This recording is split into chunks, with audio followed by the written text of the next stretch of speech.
Good morning. You are watching KBC Channel 1. Welcome to this live broadcast from Parliament Buildings in Nairobi. It is Wednesday, 20th day of March, 2019. It is a day when members of the National Assembly hold two sittings, one in the morning, another in the afternoon. The morning sitting such as this one dedicated to private members' bills and motions, and as such we have 7 private members' bills and 4 motions lined up for discussions this morning. The 7 bills will be coming up for the first reading, and they are the Livestock and Livestock Products Marketing Board Bill, National Assembly Bill number 2 of the year 2019, sponsored by Mandera North Member of Parliament Honorable Bashir Abdullahi. And this one seeks to streamline the marketing of livestock and livestock products in the country, and noting that there is a gap in this particular aspect of livestock keeping, and it has resulted in poor service delivery by entities responsible, and so there is need to ensure there is a proper mechanism to facilitate the marketing of livestock and products. The Institute of Directors of Kenya Bill, National Assembly Bill number 3 of the year 2019, also coming up for the first reading this morning. It is sponsored by the Honorable Christinas Wamalwa, Member of Parliament Kiminini, and this one seeks to establish the Institute of Directors of Kenya, and it will provide for registration and regulation of the conduct of the directors. The Institute is mandated to issue certificates of registration to members annually as a form of quality assurance to public bodies, entities, enterprises, and companies on whose boards members will be appointed. The Member of Parliament, Kiambu, Honorable Jude Njomo, will also see his bill introduced in the House this morning, the Industrial Training Amendment Bill, National Assembly Bill number 4 of the year 2019. And this one seeks to give the Kenya Revenue Authority the mandate of assessing and collecting training levies from employees. And the purpose is to amend the Industrial Training Act Cap 237 to set out mechanisms of implementing the Act to facilitate that collection of training levies, which is currently a function of the National Industrial Training Authority. Proposed amendments to this Act will also provide for timelines within which employers shall remit training levies, and it will also spell out the formula of distributing training levies collected by the Kenya Revenue Authority. Member of Parliament Navakolo constituency, Honorable Emmanuel Wangwe, has a bill, the National Hospital Insurance Fund Amendment Bill, National Assembly Bill number 5 of the year 2019, and it seeks to provide an opportunity for persons who have retired from employment to continue paying standard contributions to the NHIF, and that where a retiree opts to continue paying a standard contribution equivalent to the contributions they were paying immediately before retirement, then they shall be entitled to medical cover and benefits ordinarily accruing to persons making such contributions. It is one that will go a long way in helping those senior citizens who are out of employment after retiring from service to continue accessing health services. The Anti-Corruption and Economic Crimes Amendment Bill, National Assembly Bill number 6 of the year 2019, also coming up for the first reading. It is sponsored by Kiharu Member of Parliament Honorable Ndindi Nyoro, and it seeks to amend the Anti-Corruption and Economic Crimes Act number 3 of 2003 to prescribe a minimum penalty to act as a deterrence for persons who engage in graft. And he is noting that currently there is an upsurge of corruption in the country and there is need to deal with it firmly. And the only way to do this is to put in place a penalty that will make it impossible for anyone to even consider engaging in such a crime. Also lined up for the first reading, the National Youth Council Amendment Bill, National Assembly Bill number 8 of the year 2019, sponsored by nominated Member of Parliament Honorable Gideon Keter, and the Higher Education Loans Board Amendment Bill, National Assembly Bill number 9 of the year 2019, sponsored by Lamu County Member of Parliament Honorable Ruweida Mohamed Obo.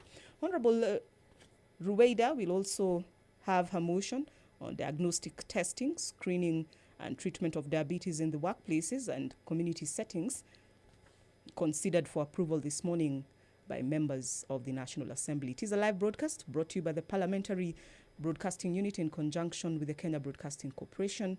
It is a session that will be presided over by the Deputy Speaker of the National Assembly, Honorable Moses Cheboy, who is at this moment leading the House in prayer. My name is Vereso Mwanga. On behalf of the entire crew, I welcome you to the proceedings. Good morning. Of society and the just government of the people. We beseech you to behold with your abundant favor as your servants, whom you have been pleased to call to performance of important trusts in this republic. Let your blessings descend upon us here assembled, and grant that we treat and consider all matters that shall come under our deliberations in so just and faithful a manner as to promote your honor and glory, and to advance the peace, prosperity, and welfare of our country, and of those whose interest you've committed to our charge. Amen.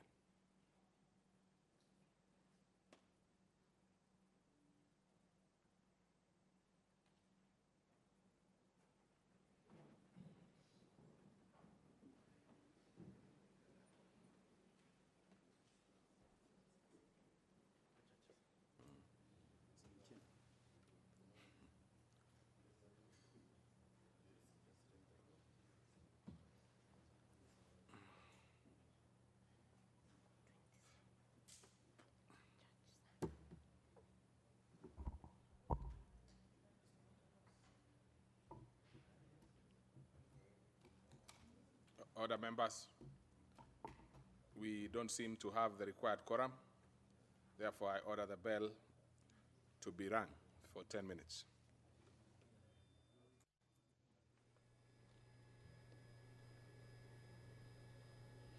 A quorum hitch in the National Assembly this Wednesday morning. If you are joining us, you are in time for live proceedings from the National Assembly. The Deputy Speaker of the National Assembly, Honorable Moses Cheboy, has ordered for the quorum bell to be rung. And this is to urge members to come into the chambers and participate in this morning's sitting, the Wednesday morning sitting reserved for private members' bills and motions. And as such, they have quite a lot lined up before them this morning. Introduction of 7 bills in the House, all sponsored by members themselves. And in addition to that, they shall be putting the question to a motion by Lamu County Member of Parliament, Honorable Ruweida Obo, on diagnostic testing, screening and treatment of diabetes in workplaces and community settings. It is one that was discussed at length last Wednesday, and it is urging the government to ensure that the facilities, equipment for testing of diabetes are placed in the work environment, and this will provide for sensitization of citizens and also encourage routine diabetes screening to ensure that treatment is timely. Members of the House leadership, among them Honorable Benjamin Washiali, moving out to go and whip members to come into the chamber. And of course, the Sergeant-at-Arms right there, ensuring that even as they come in, they note a minimum 50 members is required in order for the House to conduct business. And once that number is attained, then they shall proceed with deliberations, as they are mandated.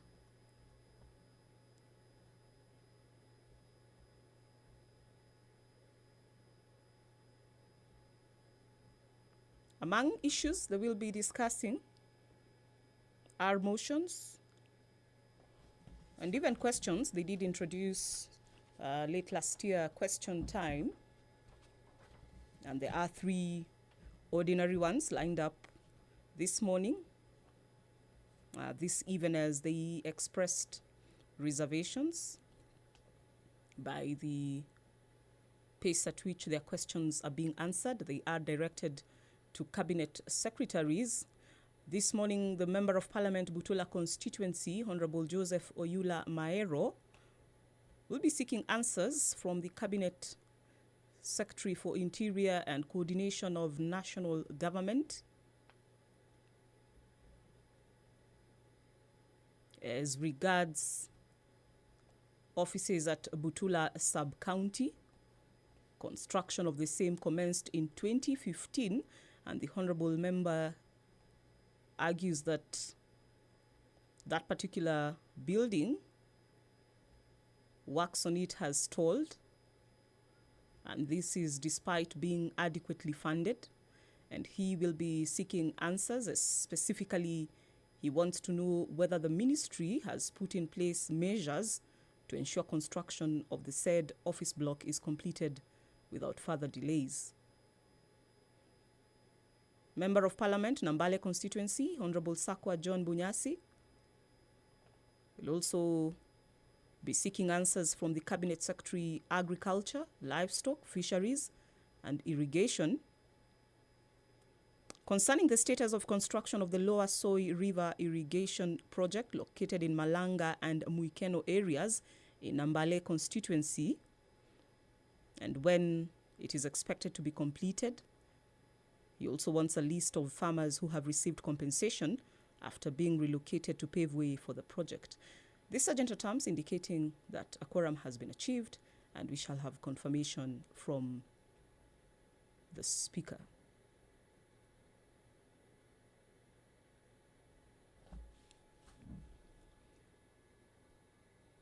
A broadcast brought to you by the Parliamentary Broadcasting Unit in conjunction with the Kenya Broadcasting Corporation. An audio version in Kiswahili available. Kindly take your seats. We have the required quorum. Proceed.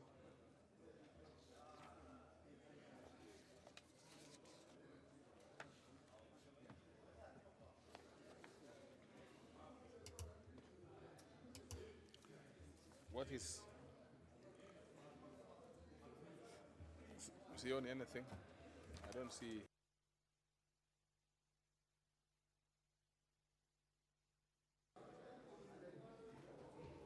Okay, order members, order. Order members, order.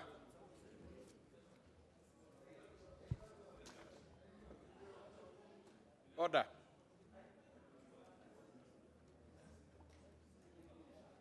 Proceed. Order number 1, administration of oath. Order number 2, communication from the chair. Order number 3, messages. Order number 4, petitions.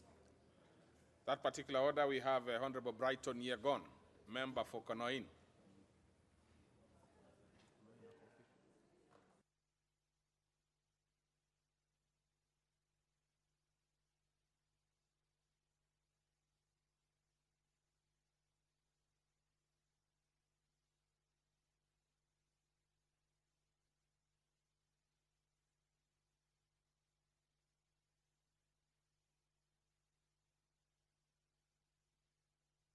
Wait briefly, and you don't have to shake it. It is not that other one in the political rallies. This is a fixed one. So, yes, you have it now. Yes. Thank you very much, Mr. Speaker.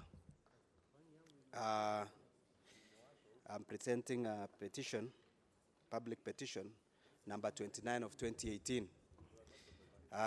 This petition regards to neglect and exploitation of smallholder tea farmers by the Kenya Tea Development Agency. I, Brighton, on behalf of smallholder tea farmers, draw the attention of the House to the following. Number one, that since the inception, the tea growing in Kenya has expanded rapidly, making it a significant contributor to the Kenyan economy through exports, with a direct impact to over 3 million smallholder tea farmers. That the tea growing in Kenya is regulated by various policies established by the Kenya Tea Directorate under Agriculture and Food Authority Act of 2013. That KTDA was incorporated in the year 2000 to liberalize tea industry and to enable tea farmers to exercise control over the management and their factories through board management agents. And that KTDA has monopolized and taken over the management of the entire smallholder tea factory companies, and this constitutes a strong strategic barrier against entry of new managing agents.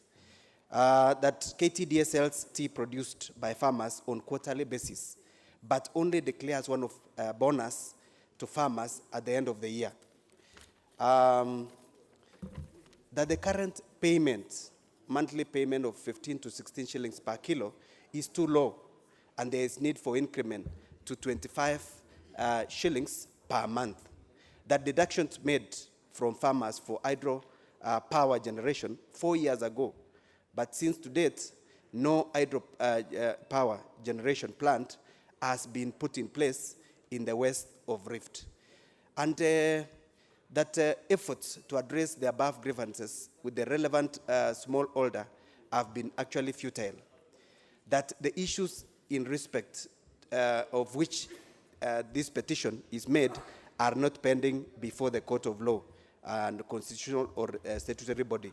Therefore, your humble petitioner prays that the National Assembly, through the Department of Agriculture and Livestock, recommend formulation of policies and regulation to cushion farmers from exploitation by KTDA, formulation of regulations to limit licensing of one agent to undertake multiple functions for the purpose of fairness, equity, and inclusivity, and recommend establishment of smallholder tea farmers association to look into welfare matters of tea farmers, for instance, training, enhancement of farmers' representation at regional, national, and international levels, among others. Make any other order or direction that it deems fit in the circumstance of the matter. And your petitioner will ever pray. Thank you so much, Mr. Speaker.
So I will give a few members who would want to speak to it. And we're having a challenge with our electronic system. So I'm trying to see the members who are interested. Yes, and we will have the member for Igembe North. And you use the dispatch box, please.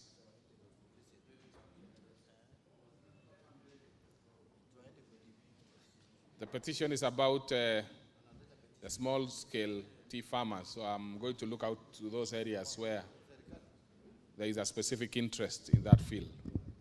Thank you, Mr. Speaker, for giving this opportunity to comment on this petition regarding tea farmers, Mr. Speaker. Small-scale farmers, Mr. Speaker, are the worst remunerated farmers in this country, Mr. Speaker, especially when it comes to the payments of monthly payments and even the bonus, Mr. Speaker. Mr. Speaker, we have got a lot of bureaucracy in the tea industry, whereby there are the Kenya Tea Board, there are the factory boards, there are committees, and there are so many other lines which consume this money, Mr. Speaker, and what ends up with the farmer is very little. More so, when it comes to harvesting, Mr. Speaker, even the pickers themselves, those who pick tea, they take a lot of money and the farmer ends up getting very little money, and more so, knowing that the tea business is, tea industry is a laborious and a very expensive business to get from the farm up to when you harvest the tea, Mr. Speaker.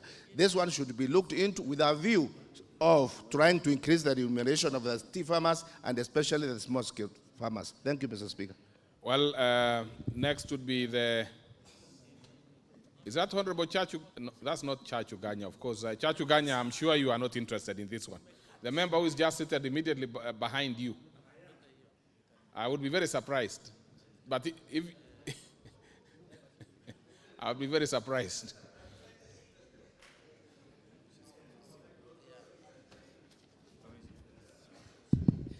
Thank you, Mr. Speaker, for the opportunity to contribute to that petition. Mr. Speaker, KTDA behaves like a monopolist, although it's a government, it was initially government, but now it's private. It has shown its monopolistic tendencies, especially when it comes to smallholder farmers. Honorable Speaker, even if the smallholder farmers organize themselves to be able to counter the forces within KTDA, they always have a problem. KTDA is lauded the world over as one of the most successful models. Unfortunately, the success of KTDA does not result into better service to the smallholder farmers. It has the most elaborate infrastructure for the management and for the collection and management of tea leaves. But Honorable Speaker, once so often, farmers suffer out of the neglect and out of the delayed payment sometimes. Honorable Speaker, I happen to have been one of the people who were involved in merging the 8 parastatos into one to form AFA from the various bonds. And we are under the in-depth study of the KTDA model, as it were. The findings, Honorable Speaker, is that if you look at what KTDA gives the Kenyan farmers as bonus, it is actually not bonus. It is the farmers' money. What they do is that they retain part of the farmers' money, and then they give it later on as bonus. So actually, our farmers do not get bonus. It is their money that they always get. Ideally, they should be getting money that comes as a bonus. And this bonus needs to be investigated. Where does it go? Where is this money taken when KTDA sells tea to other parts of the world? Honorable Speaker, when farmers do not get value for money, their investments are affected in the sense that they cannot grow. They are also affected in the sense that they cannot continue improving on the quality of tea.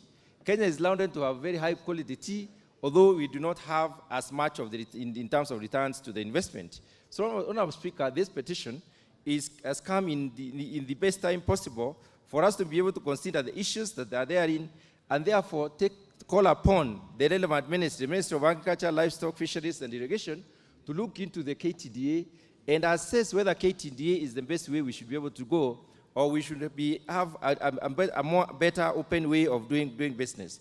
When it comes to having the directors elected, Honorable Speaker, they are elected at the level of the factory, or rather the processing plant, or rather the tea factory, the tea factories. What happens, Honorable Speaker, is that we do not have democracy when it comes to electing the directors under KTDA model. Why? Because there is a lot of influence coming from the KTDA as an organization itself, so they are able to get their people to be able to serve the Kenyans, whether the farmers want or not. Honorable Speaker, if we look at KTDA very closely, they own the tea, they own the farmers, and they own the factories. So KTDA is not supposed to be owning, it's supposed to be a marketing agency. It's supposed to be responding to the wishes of the farmers, but they're not supposed to be owning everything. Honorable Speaker, I support this motion. You have made a speech. I gave you a minute, and you decided to make, I would not call it a maiden speech because you've already spoken before. Now, honorable members, all the members who had placed their cards have had their names deleted because of the problem we had. So you'll have to do it afresh. And I'm trying to look out again for those members from those particular areas. I'll give the two last ones, trying to see somebody to my left, and there is none for now. So there is Alpha Ondiek. Which side of the house is Ondiek? You want to speak on this one or on the next one? Okay, then we go to Dr. Pukose. Thank you, Mr. Speaker. I want to stand and support the petition. And this is a very important petition, Mr. Speaker. I know you're trying to look at whether I come from a tea growing area. It is true I come from a tea growing area. Trans Nzoia grows tea. We are known for plenty. Even as we speak now, as other parts of the country are experiencing famine, we have maize in our stores, Mr. Speaker, that we are hoping the government can buy and take it to those Kenyans who are affected by famine. Just to come back to the petition, Mr. Speaker, as you heard, the Honorable Member mentioned about farmers being deducted money for generation of hydroelectric power. It is true, these farmers have been deducted money for generation of hydroelectric power. The hydroelectric power in terms of generation has been done, but in terms of distribution, it has not been done. And I think what is holding the process is the license from the ministry. And I hope that this can be expedited very fast so that these farmers can reap the benefits of their contributions towards the private. This is an IPP, independent power generation, that it will go to supply electricity within those areas. We've seen IPPs in areas like Muranga, which are doing very well, and these are assisting and reducing the cost of power within those areas. And Mr. Speaker, recently I went to a place in Kapkata in the neighboring country, and there are independent power generators which have been installed in that place, and the cost is actually very cheap. In this issue of the president coming up with the issue of the big four, among them is manufacturing. Manufacturing will only thrive if we make the cost of power to be cheap. So we should encourage the independent power generators. And this is what the people of Kericho and the surrounding can reap from this. Thank you, Mr. Speaker. Now, let me just confirm. Honorable Ganya, you want to speak to this particular one? Okay, then I'll give you because I think Mr. Speaker. Right. Mr. Speaker, for sure, we hardly produce any tea in northern Kenya. But Mr. Speaker, we are serious consumers of this product. Mr. Speaker, sir, there are producers and there are consumers. In northern Kenya, Mr. Speaker, sir, drinking of tea is part of the culture. Honorable Ganya, now that Honorable Brighton was talking about the small-scale holders, are you also talking about the large-scale consumers and large-scale and small-scale consumers? Proceed anyway. Mr. Speaker, sir, so we have a serious stake in tea production and in that commodity called tea. Mr. Speaker, sir, this issue here is the small-scale holders or small-scale tea producers are being exploited by a monopoly called KTDA. Mr. Speaker, sir, if the farmers are not rewarded for the hard work they do in terms of tea production, for sure the price will go up. And if that happens, even as consumers will be affected. What the prayers here is for us to have the right policies, the right regulations to cushion these small-scale farmers from this monopoly. This is a right prayer. It needs our support, and I strongly support this petition, Mr. Speaker. I thank you. Next order. Order number 5, papers. Order number 6, notices of motion. Order number 7, questions and statements.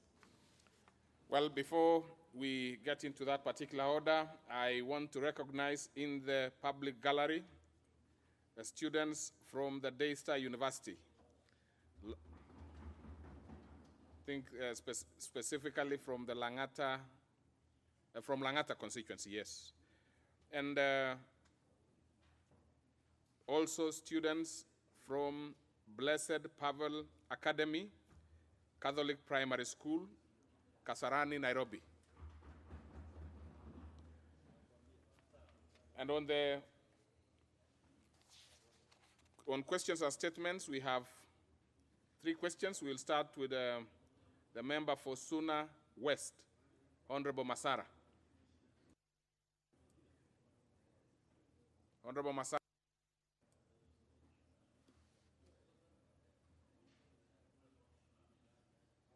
Absent, so question dropped. Member for Nambale, Honorable Sakwa Bunyasi. Thank you, Mr. Speaker, sir. I rise to ask question number 125 of 2019. And first, a correction. It's not Soy River, it's Sio River. What is the status of construction of the lower Sio River irrigation project located in the Malanga and Mikemo areas, Nambale constituency, and when is it expected to be completed? 2, could the Cabinet Secretary provide a list of all the farmers who have received compensation as a result of being relocated to pave way for the project?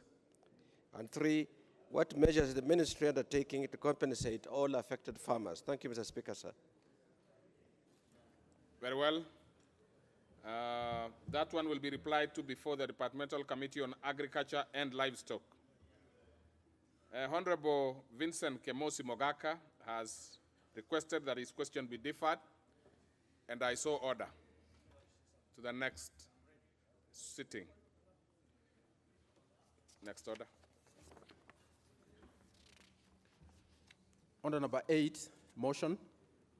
Question to be put. Order, members. Order. Order, member for Kajiado Central. Order.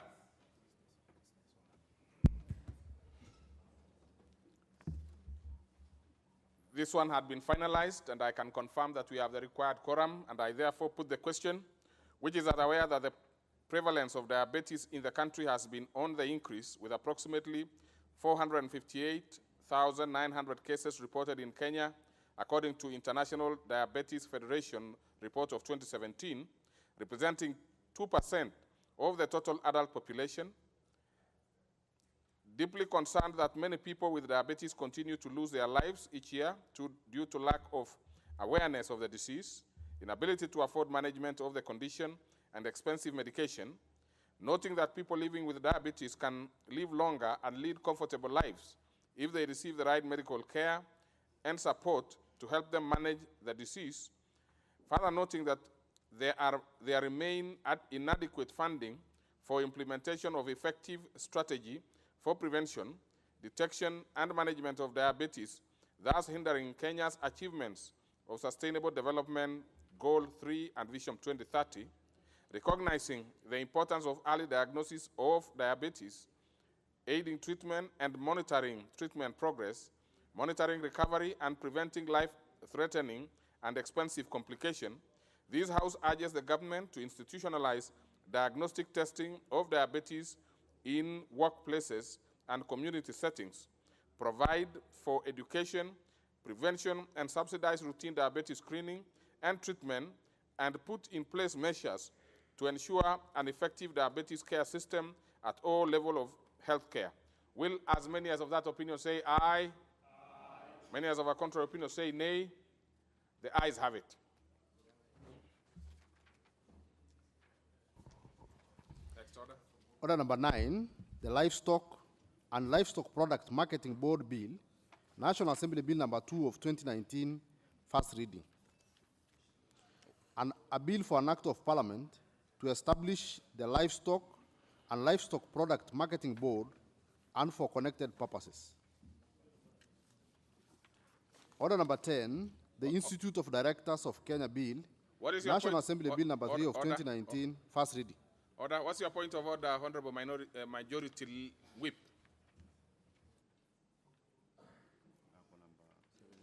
Thank you, Honorable Speaker. Honorable Speaker, I know you may have used your wisdom to skip order number 7, which covers questions, but given the concern that we had yesterday, Honorable Speaker, where members were asking the House to address issues on questions. Which one is this you are referring to, Honorable? Order number 7. Yes. Which covers questions, and we have like 3 questions that were meant to be asked.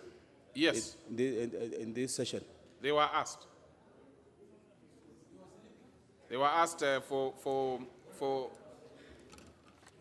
clarity, Honorable. No, I will not give you an opportunity. Order, Honorable Sanko.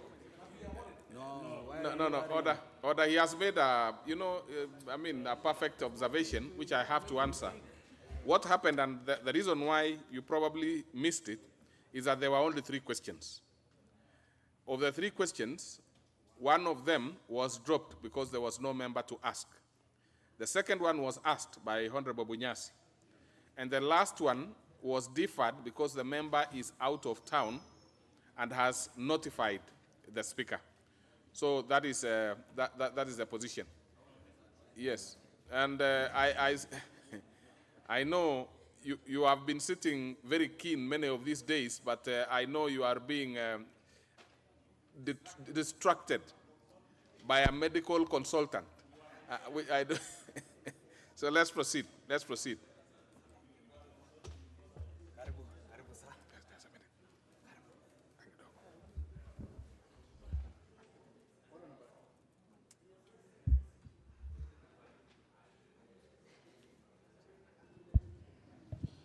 Order number 10, the Institute of Directors of Kenya, Bill, National Assembly Bill number 3 of 2019, first reading. A bill for an act of parliament to establish the Institute of Directors of Kenya, to provide for the registration and regulation of the standards and practice of the profession and for connected purposes. Order number 11, the Industrial Training Amendment Bill, National Assembly Bill number 4 of 2019, first reading. A bill for an act of parliament to amend the Industrial Training Act.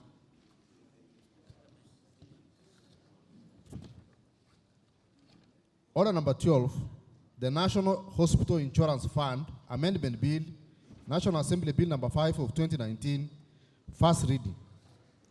A bill for an act of parliament to amend the National Hospital Insurance Fund Act and for connected purposes. Order number 13, the Anti-Corruption and Economic Crimes Amendment Bill, National Assembly Bill number 6 of 2019, first reading. A bill for an act of parliament to amend the Anti-Corruption and Economic Crimes Act and for connected purposes. Order number 14, the National Youth Council Amendment Bill, National Assembly Bill number 8 of 2019, first reading. A bill for an act of parliament to amend the National Youth Council Act. Order number 15, the Higher Education Loans Board Amendment Bill, National Assembly Bill number 9 of 2019, first reading. A bill for an act of parliament to amend the Higher Education Loans Board Act. Order number 16, motion, criteria for allocation of school infrastructure improvement funds.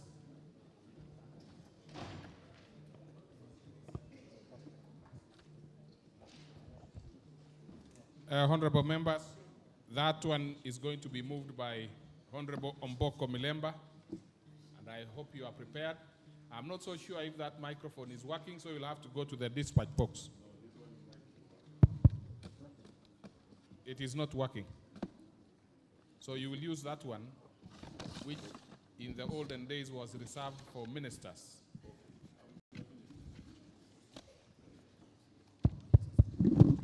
Thank you, Honorable Speaker, for this chance. Honorable Speaker, I want to move the following motion, that Article 53(1)(b) of the Constitution provides that every child has a right to free and compulsory basic education. Further aware, in addition to providing the compulsory education, the government is also implementing free tuition education, secondary education, appreciating the government's policy of achieving 100% transition of pupils from primary to secondary schools, concerned that this policy has resulted in a stretch and strain on schools' infrastructure and facilities as a result of the large number of students admitted to secondary schools. Cognizant that there is strong evidence that adequate, high-quality infrastructure facilitates better instruction, improves students' outcomes, and reduces drop-out rates, among other benefits. Further cognizant that day secondary schools could be the key to ensuring widest access to secondary education, especially for students from humble backgrounds due to their reduced costs in comparison with the boarding schools. This House urges the government to ensure that at least 70% of the total funds allocated under secondary schools infrastructure improvement program is allocated to public day secondary schools to cater for improved infrastructure, and further that these funds be allocated as capitation grant. Honorable Speaker, the Constitution of Kenya 2010 provides in sections 43(1)(f), 53(1)(b), 54 and 55A, it makes education a right of every Kenyan, while Vision 2030 underscores the importance of education. Speaker, the Bill of Rights makes education a fundamental human right, and this is also consistent with the international commitments and conventions that Kenya is a signatory to. Speaker, the policy of 100% transition from primary to secondary schools is good, and we want to thank the government of Kenya for this policy. This policy, Mr. Speaker, is now working and is real, with counties such as Migori, Siaya, and Kisumu, among others, leading with 100% transition, according to the statistics from the ministry. While counties like Kitui, Mombasa, and Embu stand at the bottom, yes, with a transition of 75.5, 76.04, and 76.27 respectively, which is, Mr. Speaker, still very good because the transition, even in the bottom counties, is above 70. And this is according to the ministry report as at 22nd February 2017. Mr. Speaker, the 100% transition from primary to secondary has been realized through what the ministry carried out as the last mile 100% national transition rate campaign, which moved the national transition rate nationally from 87% to 93.14%. Mr. Speaker, in terms of numbers, the students joining Form 1 rose from about 700,000 to 148,000 students between 2013 and 2017. And reporting to schools is still continuing. Mr. Speaker, today, according to the National Education Management Information System, popularly known as NEMIS, the second school going students have increased from 30,000 in 1963 to 1.9 million in 2013, and now stands at 2.8 million in 2017. This is a percentage increase of over 25%, making the transition stand at 70% between 2013 and 2017. Ministry reports, Mr. Speaker, have it that 72.34%, and it is 72.34% of all the second school going students are in day schools, most of which came out through the national government CDF.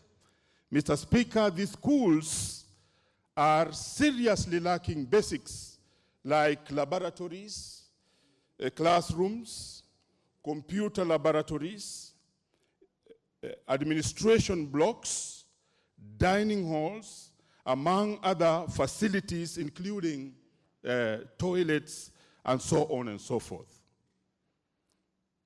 Yet, these candidates from these day schools who have to compete with the rest of the students from Kenya, Mr. Speaker, these day schools still carry the burden of paying the BOM teachers and subordinate staff, which is a heavy burden to the day schools today. Mr. Speaker, the capitation of 22,224 shillings per child that the government gives to schools is still mutilated by the ministry, and what actually ends up in schools is a paltry 11,000 shillings per student. Mr. Speaker, the Ministry of Education is given funding for infrastructure support to schools. Just to highlight to the House how these funds have occurred, the Ministry of Education in the year 2017-2019 was given 200 million for primary schools infrastructure. But for secondary school, it was given 1.6 billion Kenya shillings, while it was given a total of 300 million for the upgrade of national schools. In the year 2018-2019, primary, the ministry received 200 million. Secondary, it received 1.51 billion Kenya shillings, while for the upgrade of the national schools, it still received 300 million. While in the year, budget year 2019-2020, the ministry still received 200 million for primary, 1.5 billion for secondary, and 300 million for the upgrade of the national schools countrywide. Mr. Speaker, if you were to look at the monies that the ministry is receiving in this area, let's take a total of 1.6 billion and you divide by the number of students. Every student in Kenya would get slightly over 700 shillings. The ministry supports expansion of school infrastructure through provision of funds under the Infrastructure Improvement Grant. This money is allocated to the ministry annually to support transition from primary to secondary in order to enhance access, transition, equity, relevance, and quality by funding schools to rehabilitate, construct, expand, and equip infrastructure. Honorable Speaker, I'm drawn more so to the issue of equity, which this money is supposed to attain. And equity is being fair and impartial in providing equal opportunities for access to education and training to all. Speaker, allocation of this funding is based on a number of factors as per the ministry reports, including and not limited to requests by the schools, amount available opinion of the cabinet secretary or principal secretary, curriculum broadening, performance, among others. Mr. Speaker, this funding distribution has been misused by the ministry leadership. There is no proper inventory of the requests. There is no public evaluation of the public declaration of the amount that is released every year.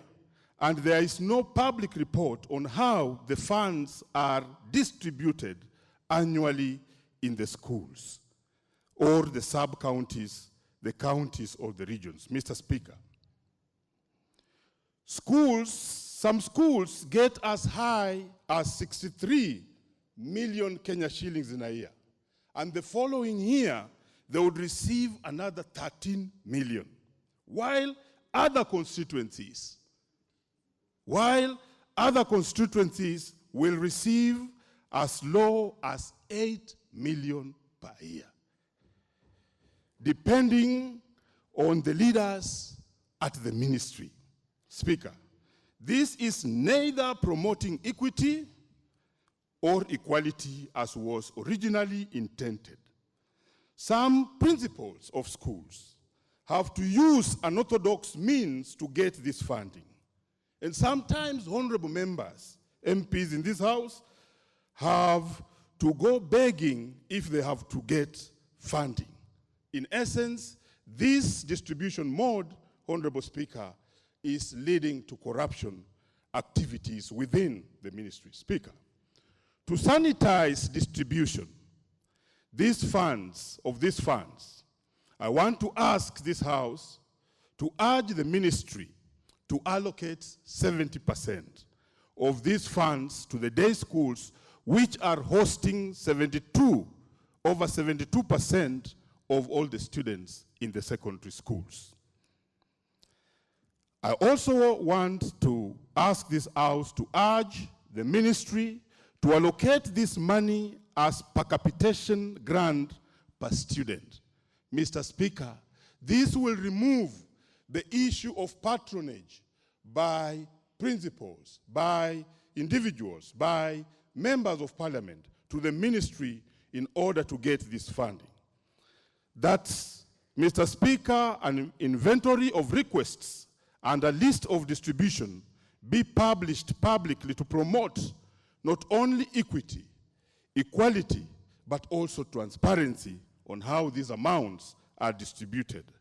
And later on, Honorable Speaker, we would follow up this with amending a regulation governing the distribution of these funds within the ministry, and more so the infrastructure funds. With those many remarks, Honorable Speaker, I beg to move and kindly ask Honorable Wamalwa to second. Chris Wamalwa, the veteran.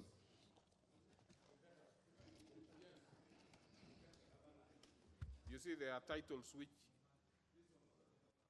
can only be stated by the Speaker himself. As far as I know, Honorable Dr. Wamalwa is the Deputy Whip. There is no other title that is recognized in this House. But anyway, that's Honorable Dr. Wamalwa. Have it. But I think you should proceed to the dispatch box. It's not, it's okay now. Let's try. Let's try it, Honorable Wamalwa. Thank okay? you. Yeah, thank you, Mr. Speaker. Mr. Speaker, I rise to second this motion. It has ably been moved by Honorable Omboko Milemba. And Mr. Speaker, this motion is very timely. It is timely, Mr. Speaker, in the sense that the government of Kenya has focused on 100% transition. Mr. Speaker, through NEMIS, we've seen the government has said that it has achieved that. And when you see that transformation, Mr. Speaker, from primary to secondary school, quality can only be assured, Mr. Speaker, if there is improvement of infrastructure. Mr. Speaker, education is very critical as far as our lives are concerned. Mr. Speaker, allow me to quote what the late Nelson Mandela said about education. And this is what he had to say, that the most powerful weapon that you can use to transform the world is education, Mr. Speaker. When you look at the SDG, the Sustainable Development Goals, number 4, Mr. Speaker, it talks of quality education. And for you to achieve quality education, Mr. Speaker, it goes without saying that infrastructure, there is indeed a high positive correlation between infrastructure and the passing of exams. Mr. Speaker, when you go down to our schools, much that the 100% transition, we are celebrating it, but they are suffering, Mr. Speaker. You find that there's a lot of congestion in schools, in classrooms, Mr. Speaker. You find that classroom, Mr. Speaker, has excess of 100 students, for that matter. So in terms of quality becomes a problem, because they are so squeezed. In this country, Mr. Speaker, recently I went to St. Joseph's. St. Joseph's Secondary High School, the one in Kitale, it is actually #1 school in Kenya in terms of population. The school has a population of 2,000, almost 500. And I'm told Maranda High School is #2, with about 2,400. So you can see with this kind of population, Mr. Speaker, and you look at the kind of infrastructure that they have, you realize that there's a mismatch, Mr. Speaker. It is indeed important, as we focus on this motion, Mr. Speaker, the government of Kenya, particularly the funding when it comes to infrastructure, they should look into the issues of population. And as Honorable Mboko clearly puts it, Mr. Speaker, when it comes to day schools, day school, Mr. Speaker, is where we have a big problem. One, because the day schools, most of the children who go to day schools, first their parents come from a disadvantaged background. Some of them maybe were called to go to national schools, county schools, but they were unable to take their children there. So they were forced to go to the day schools because of the prices or the fees or whatever is supposed to pay, it is somehow negligible. So it is indeed important, Mr. Speaker, that we must revisit this issue, and we are calling upon the Ministry of Education, if we have passed this motion, to revisit this matter and to look into the issue of funding so that the infrastructure can be prioritized. And Mr. Speaker, when you talk of infrastructure, in most cases, we focus on the buildings, classrooms, the laboratories, but you also want to urge the TSC. When it comes to the teachers, Mr. Speaker, you find that we still have a big shortage of teachers as far as the schools are concerned. And as we move forward, we look into the aspect of infrastructure, it is also important that the ratio of a teacher to the student, we are told the rule of thumb says primary should be 1 to 40, secondary 1 to 60. It's also important that we should also look into the issue of extra funding so that to enable TSC, Mr. Speaker, to be able to employ more teachers to cope with the high demand as a result of 100% transition. Mr. Speaker, as we speak in this country right now, the policy guideline is in the Big Four agenda.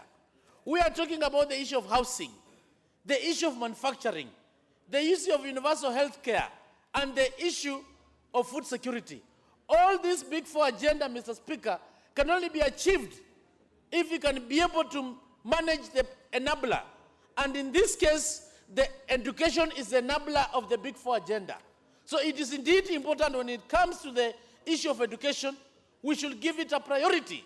Prioritize in the sense so that, Mr. Speaker, in the long run, the Big Four agenda should not just be a PR exercise, but something that can be able to be achievable, Mr. Speaker. Mr. Speaker, I was just looking at the SDGs, the Sustainable Development Goals, and I was looking at the goal #2, which says that there must be zero hunger. As we speak in this country, Mr. Speaker, it's shameful. It's shameful because people are dying because of hunger in more than 10 counties, Turkana, Mandera, Wajir, and everywhere. This is the highest time, Mr. Speaker, for also people to go to school. They must be well fed.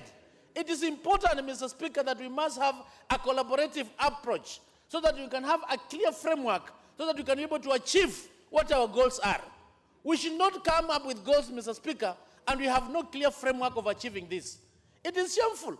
In this country, at independence, Mr. Speaker, the founding father of this country talked about the 3 diseases. One was poverty, hunger, and ignorance. And right now, down the line, Mr. Speaker, as we celebrate our silver jubilee, we've gone beyond 56 years, actually, And we still have a problem of hunger. We still have a problem of ignorance. And this can only be achieved, Mr. Speaker, if we are going to enhance infrastructure when it comes to matters of schools, Mr. Speaker. I know as we speak right now, Mr. Speaker, we don't have a CS in charge of education. And I know Professor Magoha is on the way coming. How I wish that this House, of course, we pass. I have no doubt, having worked with him at the University of Nairobi, he has what it takes, Mr. Speaker, to lead this Ministry of Education into greater heights of prosperity. With those few remarks, Mr. Speaker, I second. Thank you. Order, members. I order.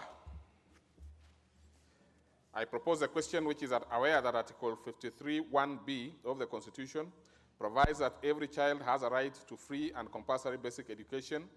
Further aware, in addition to providing free compulsory education, the government is implementing free tuition secondary school, appreciating that a government policy on achieving 100% transition of pupils from primary to secondary schools, concerned that this policy has resulted in a stretch and strain of schools, infrastructure and facilities as a result of the large number of students admitted to secondary schools, cognizant of that there is a strong evidence that adequate high-quality infrastructure facilitates better instruction, improves students' outcomes, and reduces dropout rates, among other benefits.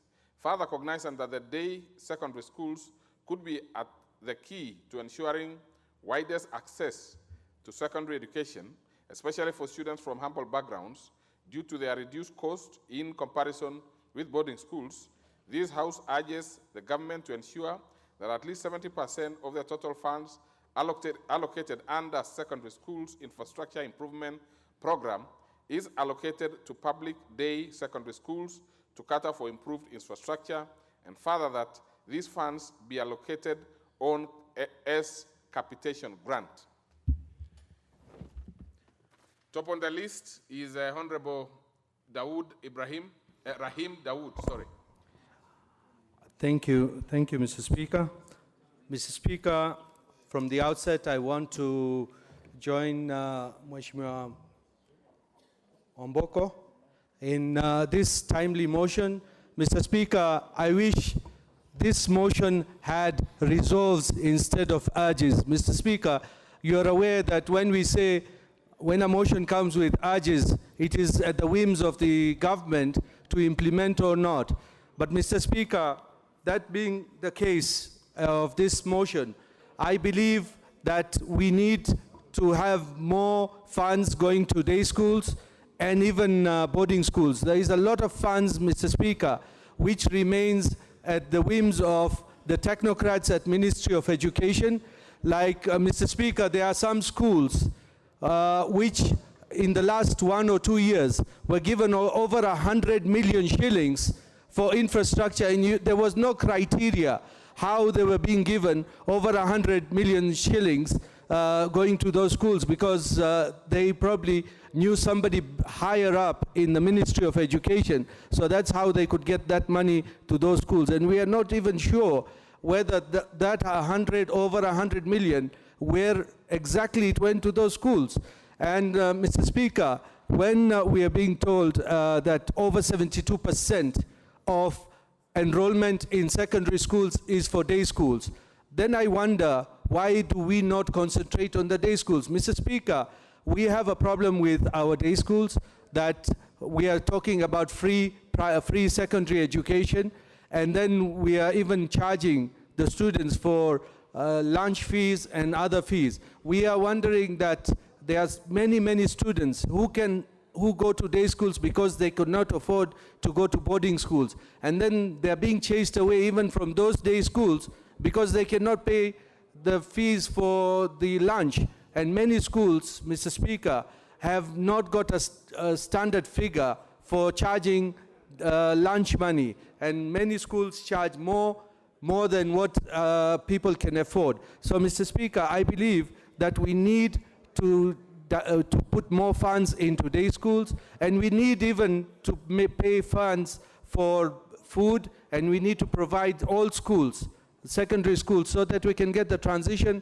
And Mr. Speaker, we should have a policy in place that no student, even if we are talking about 100% transition, but if you go to the schools in the second term, you will meet a lot, the transition rate will not have reached even 70%, because many of the students will have been chased away to go and get school fees because they cannot afford to pay in the second term or in the third term. So when the students are out of school, what happens? I mean, the performance goes down, and that does not help at all. So the government should do something that we have a truly free secondary education. Mr. Speaker, on the part of infrastructure for day schools, it is true that many of our day schools lack infrastructure, and Mr. Speaker, our day schools are very, very good.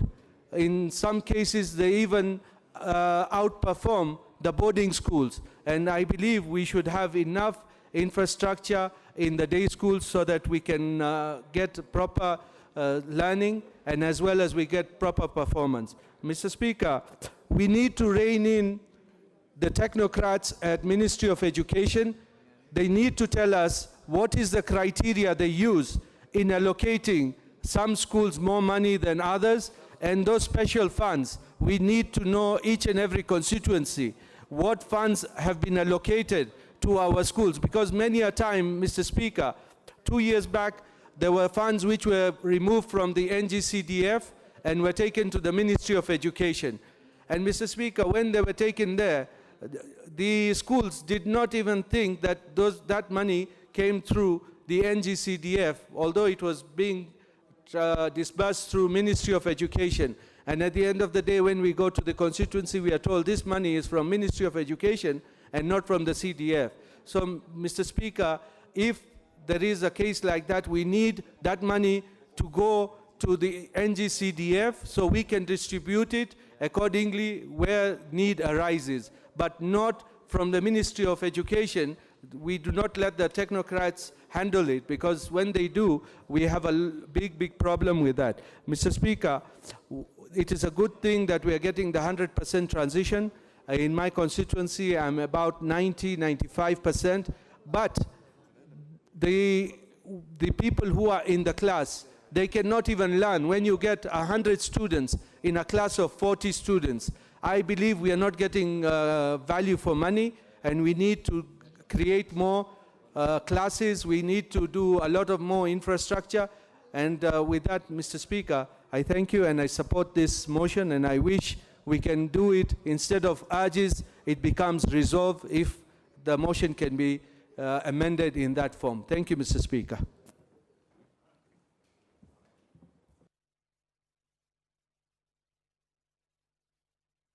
Next, let me see somebody to my left, and I do not see. So I'll have to give Honorable Danita Gatti. Honorable Danita Gatti. We are having a challenge with our system today.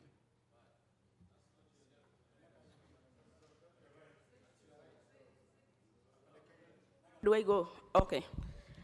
Honorable Speaker, thank you very much for this opportunity, Honorable Speaker, to support this very, very important motion. Mr. Speaker, allow me to really congratulate Honorable Omboko Milemba for this motion. Honorable Speaker, the motion speaks volumes for children of this country. Mr. Speaker, as you are aware, the Constitution of Kenya, under Article 53(1)(b), states that every child of this country has a right to free and compulsory basic education, and that the state shall ensure affirmative action to ensure that children, the youth, have access to relevant education and training. Honorable Speaker, this is an important motion. The Sustainable Development Goals, Honorable Speaker, SDG number 4, basically states and seeks to ensure inclusive and equitable quality education to promote lifelong learning opportunities for children all over the world. Honorable Speaker, it is a timely motion. Mr. Speaker, the Ministry of Education has actually ensured that this fundamental right, that is education, Mr. Speaker, for our children is guaranteed. It is for this reason, Honorable Speaker, that the ministry basically every year ensures that students and children, Mr. Speaker, both in day school and boarding schools, Mr. Speaker, get the allocation that they deserve under what we are calling the capitation grant. Honorable Speaker, you are aware, Mr. Speaker, that children who go to school, including children with disabilities, Mr. Speaker, have a right to go to school. And Mr. Speaker, in order to really achieve the 100% transition, Mr. Speaker, there is a need to actually ensure that even within our school infrastructure, Mr. Speaker, children who go to school basically remain in school, Mr. Speaker, and complete this school and actually transition in education. Mr. Speaker, this is a good move to ensure, and I'm happy, Mr. Speaker, that in terms of looking at the transition, Mr. Speaker, Migori County, Mr. Speaker, which is a county where I come from, Mr. Speaker, is actually among the counties that is basically rated as having achieved the 100% transition, including other counties like Kericho and Siaya. Mr. Speaker, children should actually get into schools, and children should actually belong into those schools. Mr. Speaker, if you look at the infrastructure, most of our schools, Mr. Speaker, and especially schools in rural setting, and most of these schools, Mr. Speaker, that are based in rural settlements, Mr. Speaker, are schools where most of our children actually attend the day schooling.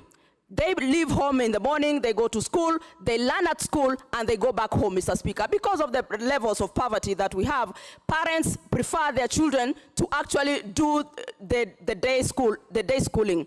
And Mr. Speaker, that is the reason I would support the member who has actually proposed that 70% of this capitation grant, of this amount of money, Mr. Speaker, should actually be geared towards enhancing infrastructure that is for day schools. Mr. Speaker, this is where our children go. If you look at children with disabilities, Mr. Speaker, children with disabilities attend schooling.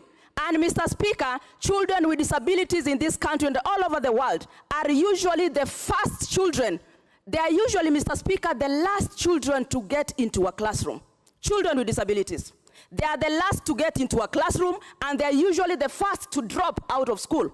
If, for example, Mr. Speaker, they have no school fees, or if the family has issues, these are the children, Mr. Speaker, who get out of school. So, Mr. Speaker, for me, the issue of capitation, this capitation grant, Mr. Speaker, that goes to schools, what this fund should actually do is to ensure, Mr. Speaker, that even as schools are mandated to ensure that the infrastructure in schools is enhanced, Mr. Speaker, we need to look at facilities that also ensure that even children with disabilities are able to be in that school, they are able to remain in that school, they are able to learn in that school, and they are able to transition into other areas of their lives.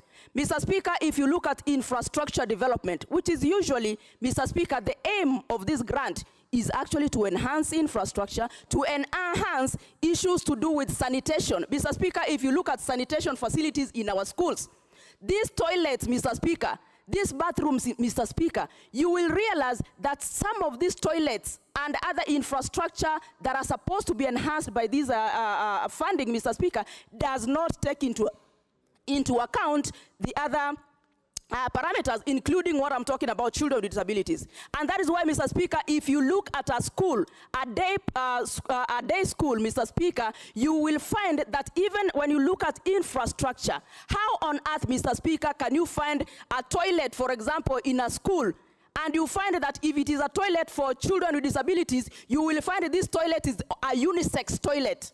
Mr. Speaker, a unisex means a boy and a girl with disability use the same facility. That is a toilet. Yet, Mr. Speaker, you'll find toilets for these other genders, the normal boys and girls that have no disabilities, Mr. Speaker, they are separated.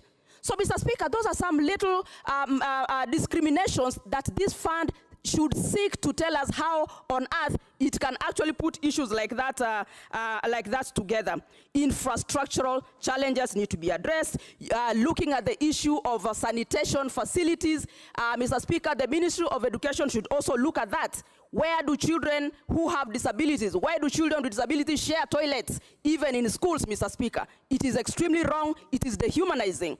Mr. Speaker, I want to say that when you're looking at most of these funds, they are basically meant to cater for classrooms, to enhance laboratory facilities, to enhance the dining halls. Mr. Speaker, even when this fund is supposed to go to these schools, Mr. Speaker, I want to challenge the administration of these funds in schools to ensure that the facilities, even within the school environment, are facilities that a child can feel they belong. So that, Mr. Speaker, our children are able to complete their education and go ahead. Mr. Speaker, sir, I know that the ministry, in 2017, actually, the Ministry of Education actually said that it had to ensure that every child who did their KCPE, Mr. Speaker, was able to proceed to the next level. And this next level automatically is the secondary level. Mr. Speaker, this fund basically looks at secondary level. How are we enhancing our secondary institutions to ensure that children actually complete their education? Mr. Speaker. So, Mr. Speaker, for me, this is an extremely very important motion.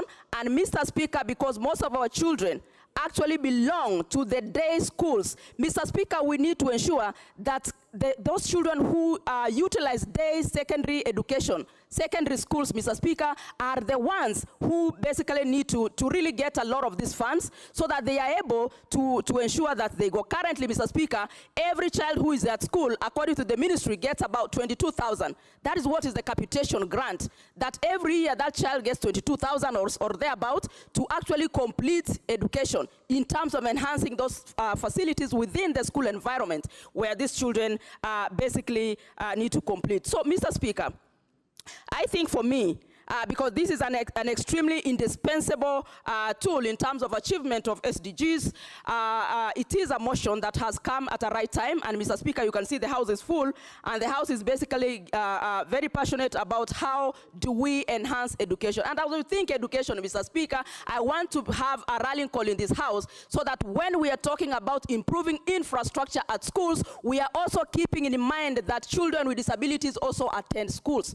So that, Mr. Speaker, every facility, every dining hall, we are able to ensure that accessibility. Mr. Speaker, these ramps we are talking about, accessibility is something that is guaranteed in our Constitution, is guaranteed in the UNCRPD. It is something that children are able to really study together. So, Mr. Speaker, allow me to say that I support this, and I support it because, Mr. Speaker, it talks about inclusive education. And, Mr. Speaker, that is the direction we need to do. That is the direction we need to go to ensure that education, as it is a devolved function now, Mr. Speaker, it is a high time that we are ensuring that even within our counties and constituencies, education is guaranteed through the support of this development of a criteria that ensures that a lot of this money, 70% of this money that goes in there, basically, Mr. Speaker, should go to the day schools to support the majority of our students and pupils who go to those schools. I thank you, Mr. Speaker.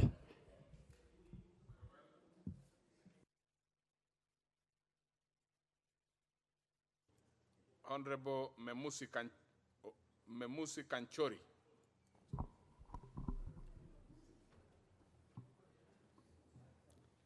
Thank you very much, Honorable Speaker, for giving me this opportunity to contribute to this very important motion. Mr. Speaker, let me start by saying I'm in support of this motion, and I thank the mover of this motion. But I wish this motion came in as a bill. I wish we would have a definite way of saying that this is how the ministry should distribute these funds. Having said that, Mr. Speaker, it's very important for this House to look at the budget that we give ministries. Because, Mr. Speaker, certain pertinent issues have been raised about the Ministry of Education and how they allocate this money meant for infrastructure in different constituencies. Mr. Speaker, I had the move of the motion saying that there is no proper inventory in the ministry on how these funds are allocated. The move of the motion also said that there is no public report on distribution of these funds. So the question that this House should be asking is, what is the criteria, if any, that the ministry uses to decide that this constituency is going to be allocated X amount of money? Mr. Speaker, we have ministries that are not accountable. We have ministries that draw billions of shillings from the exchequer every financial year. And Mr. Speaker, if you ask members of this House, if any of those funds trickle down to their constituencies, the answer would be a big no. We have the Ministry of Health, for example. We allocate billions of shillings to the Ministry of Health, yet health is a devolved function. But if you go to the ground, does this money trickle down to constituencies? The answer will be no. Mr. Speaker, we must, as a House, exercise our oversight role. And our oversight role is to make sure that the money meant to trickle down to the people in the grassroots, Mr. Speaker, that money should actually trickle down to the people in the grassroots. Mr. Speaker, appreciating that the move of the motion has emphasized on the need to establish infrastructure in day schools, we also must appreciate the uniqueness of certain areas. Mr. Speaker, there is pastoralist regions where I come from. And Mr. Speaker, these are regions that are best served by not boarding schools, but not day schools, but boarding schools. We must appreciate the uniqueness of our regions, because in pastoralist areas, boarding schools is what would serve the people there. So as the move of this motion has talked about day schools, it's important that we also look at improving infrastructure in boarding schools, because these boarding schools also serve certain children in certain regions. Mr. Speaker, having said that, I look at national government constituency development funds, and the reason why this House supported NGCDF is because NGCDF seeks to cure certain ailments that are seen in ministries. We have heard that there is no accountability in the Ministry of Education in distributing these funds. There is no transparency. But NGCDF, Mr. Speaker, cures all these issues that are seen in ministries. So, Mr. Speaker, the move of the motion should actually even have gone ahead and said that the ministry should equally distribute the money meant for infrastructure equally to constituencies. Because if money meant for infrastructure is equally distributed in constituencies, then the issue of equality will not arise. So, Mr. Speaker, I support this motion, but I, however, would urge the mover to look at other issues that will be raised by members so that we heal certain issues like accountability, like the transparency, uniformity, because, Mr. Speaker, these issues of uniformity are what are skewing development in this country. Those of us who are coming from pastoralist regions, we are saying as much as we have equalization fund, we have certain other funds that seek to cure the issue of unequal development, we are still lagging behind. So, Mr. Speaker, I support this motion, and I thank the mover. I would, however, urge the mover of the motion to consider bringing this motion as a bill and urge this House to critically look at the money that is sent to ministries. We have ministries like Defense, which I'm a member of that committee, having 117 billion shillings. Mr. Speaker, if we ask members of this House how defense contribute to their constituencies, Mr. Speaker, none of them would say it contributes anything. So let us exercise our oversight role in how the distribution of money is done in this country. So I support Mr. Speaker. I thank you.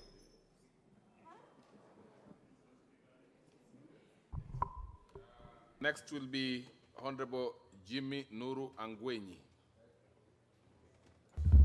Thank you, Mr. Speaker, for giving me a chance to contribute this important motion.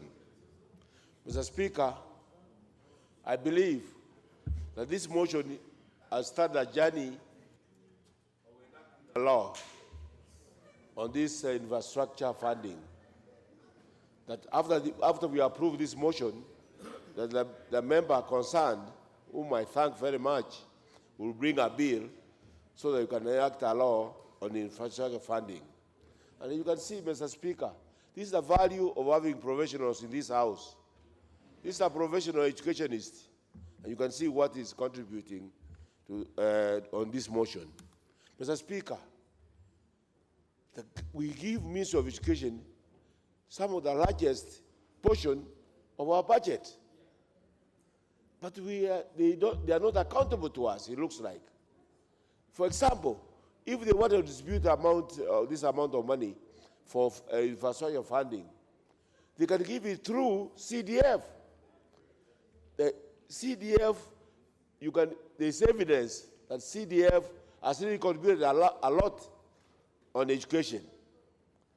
Mr. Speaker, in our constituencies, those classrooms which are there, those facilities which are there have been constructed or developed through CDF. Why do you want to invent a wheel when we have already one invented by CDF? Maybe when we enact a law, we require that whatever amount that is going to be sent for infrastructure development will be sent through CDF, so that we know how much has been spent in each constituency. Mr. Speaker, the government said we are going to transit into 100% transition from primary schools to secondary schools. But in most constituencies, at least in my constituencies, we don't have enough infrastructure to accommodate that kind of transformation. You find 120 students in a classroom which you used to take only 40 to 45 students. Sometimes I saw in the media that in some constituency somewhere in Kenya, students were learning under trees because there were too many for the classrooms which were there. And that's really very embarrassing to us as members of parliament who have a mandate to control the way the resources of Kenya are applied. We have got a mandate. Our budget committee and the House have got a mandate to restructure the allocation, the budgetary allocation for various sectors. But on this one, I'm sure we all support it, and we insist that it should be sent through, it should be allocated through CDF office. So I can build this infrastructure, and like my sister said, we need to consider the people with disabilities when we are constructing some of these infrastructures, so that we also give access to our people with disability, our students with disability, give them access to all the facilities that are being constructed. Those few remarks I beg to support.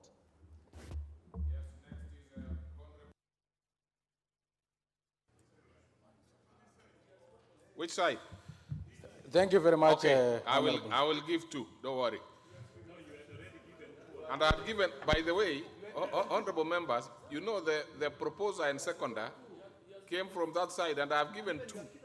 So, yeah, so I probably I'm resigning what I just said. I'll give one. Proceed. Thank you very much, Honorable Speaker. I hope you are not eating into my time. Honorable Speaker, according to our Constitution, every child has the right to basic education.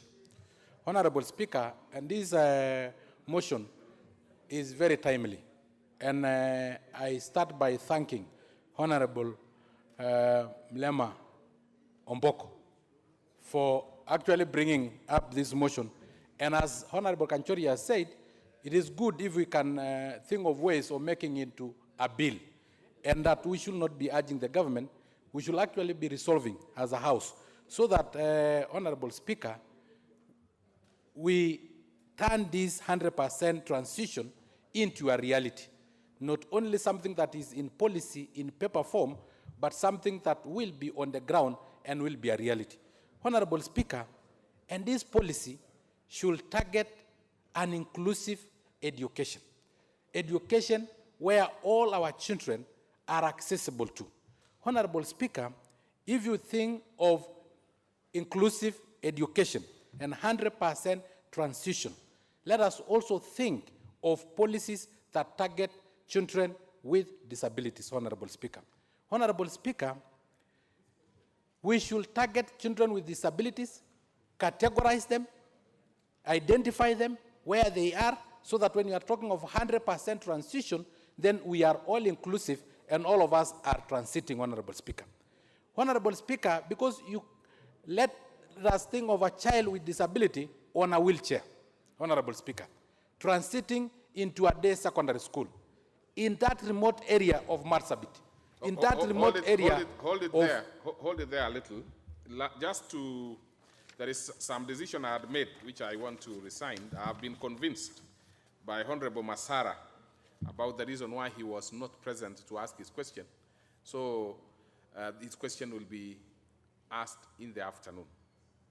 I think that is perfectly in order. And then I also want to recognize the students from Kavutiri Day Secondary School in Runyenje's constituency from Embu County. They are in the public speakers gallery. And St. Teresa's Gatura Girls High School from Gatanga, Muranga. Thank you. Proceed, the Honorable Sankok. Thank you very much, Honorable Speaker. You have eaten a lot of my time, but I'm sure I will be compensated.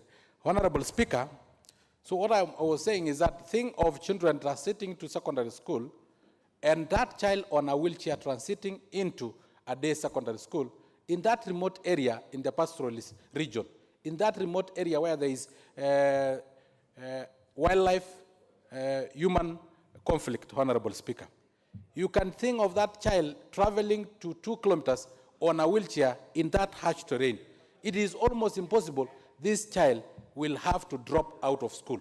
So when we are, Honorable Speaker, setting policy for 100% transition, we should identify and categorize children with disabilities so that we can also assist them to transit.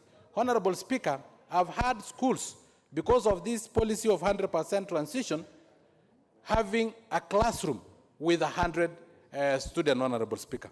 Honorable Speaker, if we think of a classroom with 100 children who are using wheelchair, Honorable Speaker, the space is not even enough.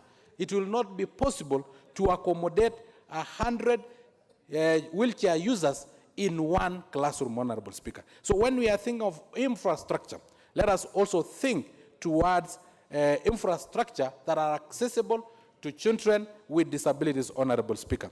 Honorable Speaker, Honorable Danita Gatti had actually spoken on this, that accessibility to our built environment is very important for children with disabilities. And when children with disabilities are in day school, they will be the last one to enter that classroom. Some of them travel 3 kilometers, 4 kilometers with crutches or on wheelchair, Honorable Speaker, and you can, if there is rainfall, this child will be the last one to enter that classroom. And the first lesson will not be listening to the teacher, but at times drying up, Honorable Speaker. And in the evening, they will be the first one to leave the classroom because their walking is a bit challenge, and they have to get out of the classroom if they are in their school so that they can travel to their respective home, Honorable Speaker. So when we are allocating these funds, let us allocate these funds with a lot of equity, not actually allocate them equally, but with a lot of equity.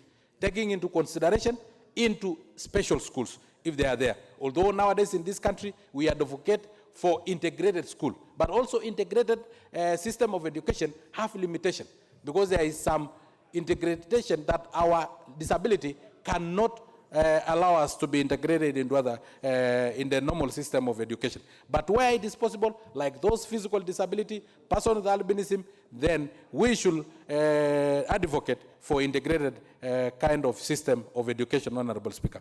Honorable Speaker, and I think the Ministry of Education, in realigning this policy, will actually benefit a lot with the United Nations Convention on the Rights of Persons with Disability, the Persons with Disability Act of 2003, Session Paper 14, and also even with the knowledge of members of this House, Honorable Speaker. Honorable Speaker, I have in mind Honorable John Mbadi, son of Mbadi, who in 1996 set a particular policy that we call the 10th Strategic Management Unit at the University of Nairobi in terms of accommodation and in terms of costing of food, Honorable Speaker. And it was 1996. Up to now, the university is still relying on that particular strategic plan, management unit of Honorable John Mbadi. 10 to 20 years later, they have not been able to get another best brain to set another unit, Honorable Speaker. They will benefit a lot because at that time, because I joined the University of Nairobi in 1998, when we made this strategic planning, we were buying ugali, sukuma wiki, and 3 pieces of meat at 11 shillings, Honorable Speaker. Honorable Speaker, some of this money that is going to waste, some of these best brains that we have in this house can be of use to set this policy and to make sure that we don't waste a lot of public fund, Honorable Speaker. Honorable Speaker, lastly, we should also target the pastoralist community when we are talking of 100% transition. And we have said, and Honorable Kanchori has said, that in pastoralist communities, when you talk of day school and their nomadic way of life, of migrating from one point to another one, then it will not work in this 100% transition, Honorable Speaker. At times we are in Tanzania, the Maasai, for example. At times the Somali from Marsabit are actually in Ethiopia, and the others are in search of pastures and water for their livestock. Honorable Speaker, when you talk of day school, unless we also have mobile day school, like the mobile clinic or the Beyond Zero clinics where they follow this movement, Honorable Speaker, it will not work. So when we are targeting the pastoralist regions, the 80% of the landmass of this country, then we should think of day school so that we can have this 100% transition. Because without which, then you will get these children dropping out of school. We also have challenges in most of this region of FGM and so on. So even when we talk of this inclusive education, let us also have a multi-sector approach so that we bring out all these sectors so that we target and we achieve this 100% transition, Honorable Speaker. Honorable Speaker, with those very many remarks, I 100% support this motion, and I wish it could be a bill so that we make it a law and not only urging government, because this is very important, because when you talk of education, it is the equalizer, and it's known all over the world. It is the equalizer. It will equalize the pastoralists with the non-pastoralist community, equalize children with disabilities with those without disability, equalize everybody, the poor and the rich. We should give it the attention and the energy that it deserves. Thank you very much, Honorable Speaker. To my left now, top on the list is Honorable Guna Gusia, member for Mwingi West. Thank you, Mr. Speaker, sir, for the opportunity. Thank you, the motion mover. And I rise to support this motion because it is very critical. Mr. Speaker, sir, it is worthy to note that education is a fundamental right and is enshrined in our Constitution. Mr. Speaker, sir, it is also again to note that, worthy to note that education itself is not a preparation for life, but it is a life itself. Mr. Speaker, sir, I would like to say that for this country actually to eliminate economic laziness, social stupidity, disease, anger, poverty, and name it all, we have to educate each and every member of the society. However, Mr. Speaker, it is regrettable to note that most of our schools, especially the day schools, they have got no adequate infrastructures, such as laboratories, and also the dining halls, and name it all. Mr. Speaker, sir, this infrastructure, of course, enhances staff motivation when you talk like that, Mr. Speaker. Mr. Speaker, sir, it is also worthy to note that most of these schools with good infrastructure, actually, they perform better relatively compared to the ones which don't have infrastructure. And that is why we are calling, or rather we are agitating for this motion to be accorded the respect and to be implemented fully. Mr. Speaker, sir, it is worthy to note that majority of our day scholars, actually, the day schools, even they face acute lack of teachers. Most of the teachers are totally unqualified. They are employed by the BOMs. They are employed by the parents. And I would like to urge the country to speed up the process of employing more teachers and allocating them to the day schools. Mr. Speaker, sir, the same schools, they have serious acute shortage of infrastructure, such as the labs. And that is why, if this motion is going to pass, I know it is going to help our country. Mr. Speaker, sir, I don't have much to say.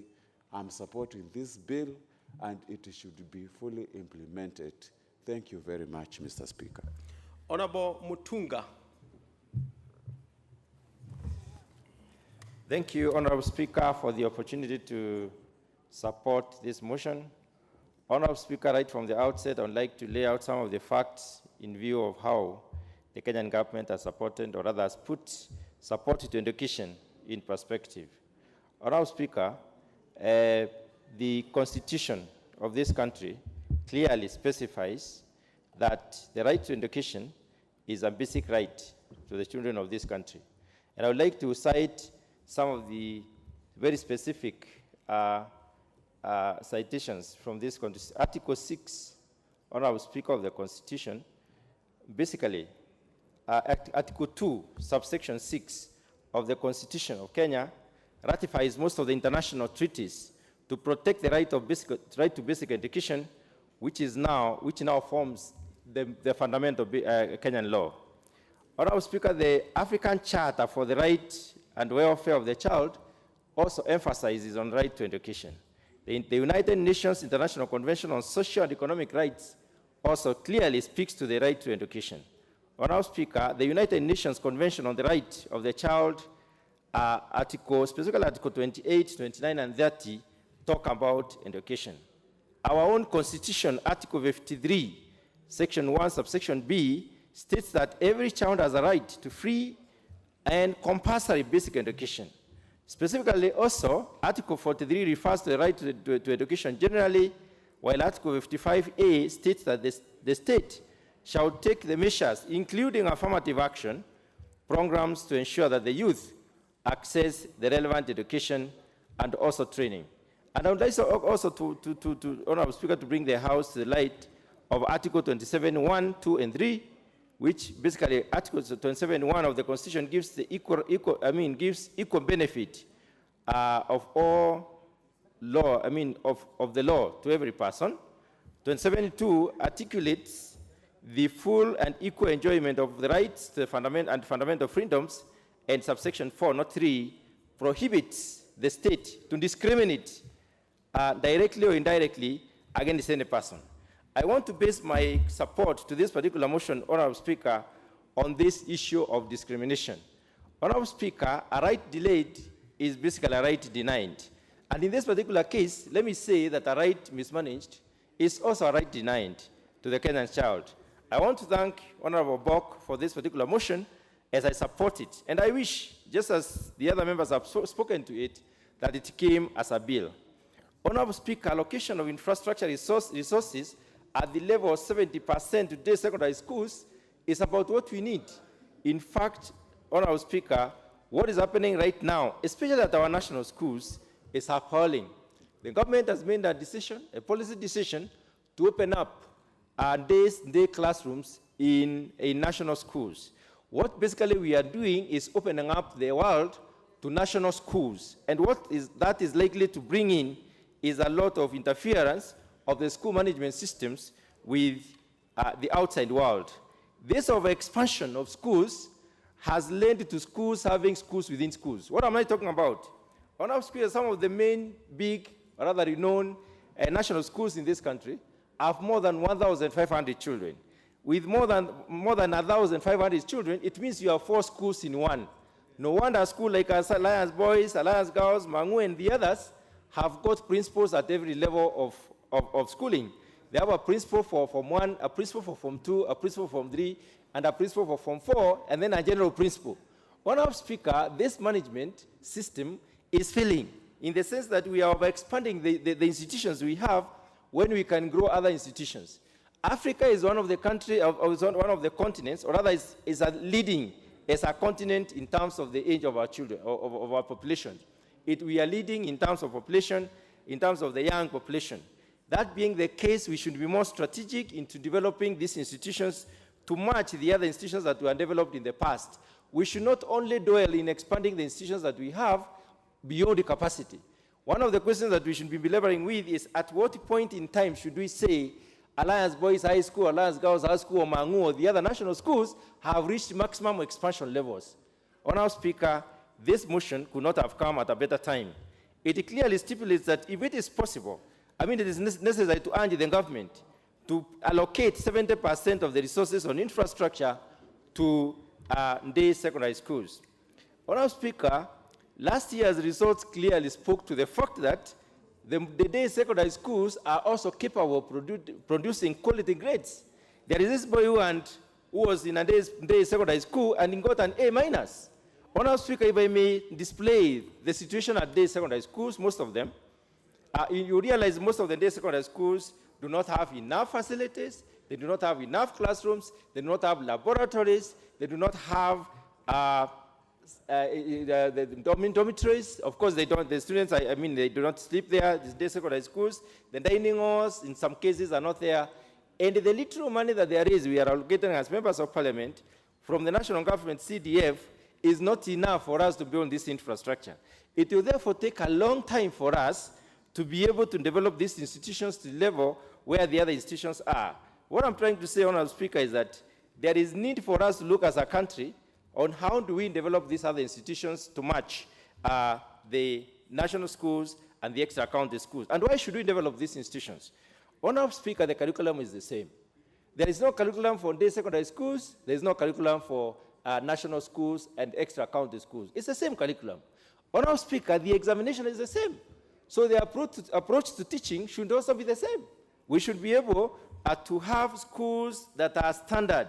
We should have come up with a minimum standard of our secondary school in Kenya, a minimum standard for our primary school in Kenya, and develop all schools to match that standard so that all our children will be fairly treated. And therefore, we shall be able to attest to delivering the rights that have been articulated so well in most of the documents that I've referred to, the international documents that we have signed to, and also the Kenyan Constitution, which basically specifies that we should not discriminate against children. Honorable Speaker, the government's petition that is given to secondary schools, as somebody said, is very little.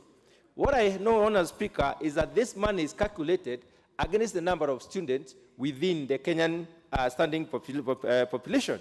If it is calculated against the number of students, we know there are students in private schools who do not benefit from this money. The question is, where does their money go? And at this point in time, Honorable Speaker, I'm wondering, why are private secondary schools also not benefiting from capitation and they are Kenyan children? Honorable Speaker, I believe, since they are Kenyan children, and we should not deny them the right to benefit from the government support, I think this money should be better managed. Honorable Speaker, it has been alluded on this floor that 1.6 billion budget is been allocated to the Ministry for disbursement. If this is the case, how is this money followed up to ensure that it is put into proper use? Honorable Speaker, since most of the systems are standardized, examinations are standardized, schools therefore should be standardized. If people are taking science subjects and they do not have laboratories, they should not do the same exam with those who have laboratories they can go to at any time in their life in school. Therefore, we should be able to quickly invest in these schools to ensure that we have facilities and infrastructures that match the quality of education that we want to produce. Honorable Speaker, if a child goes to Ande secondary schools, it's like that child is already condemned to failing. If we condemn our own children to failing, and we have realized, and they have shown us they can actually get A-. Getting an A- from Ande secondary school means that even day secondary school students also can pass these exams. So we need to look at how do we manage this particular process of standardization. And Honorable Speaker, I would like to propose that we have these schools improved. Honorable Speaker, I would like to allude to the fact that failure to take into consideration of the contribution of these schools, where the greater majority of the poor children go, is like perpetuating or is like sustaining poverty. If we are able to bring this give these children hope and enable them therefore to attend school where they can have equal possibilities of passing examinations, then we will be able to say that we are developing the Kenyan children in a standard way and giving all of them equal rights to education. Honorable Speaker, I support. Thank you. Shall we have Honorable, what is it, Honorable Bai Thuka? What is the intervention about? Yeah, thank you, Honorable Speaker. My concern was, Mr. Speaker, this motion is touching on the country and most of us are interested in speaking to it. So I would request to see how we can reduce the time a member is taking, maybe from 5 minutes to 3 minutes, so that we can accommodate most of ourselves. Thank you, Mr. Speaker. Yes, Honorable Bai, that's a good request, but it is coming slightly late.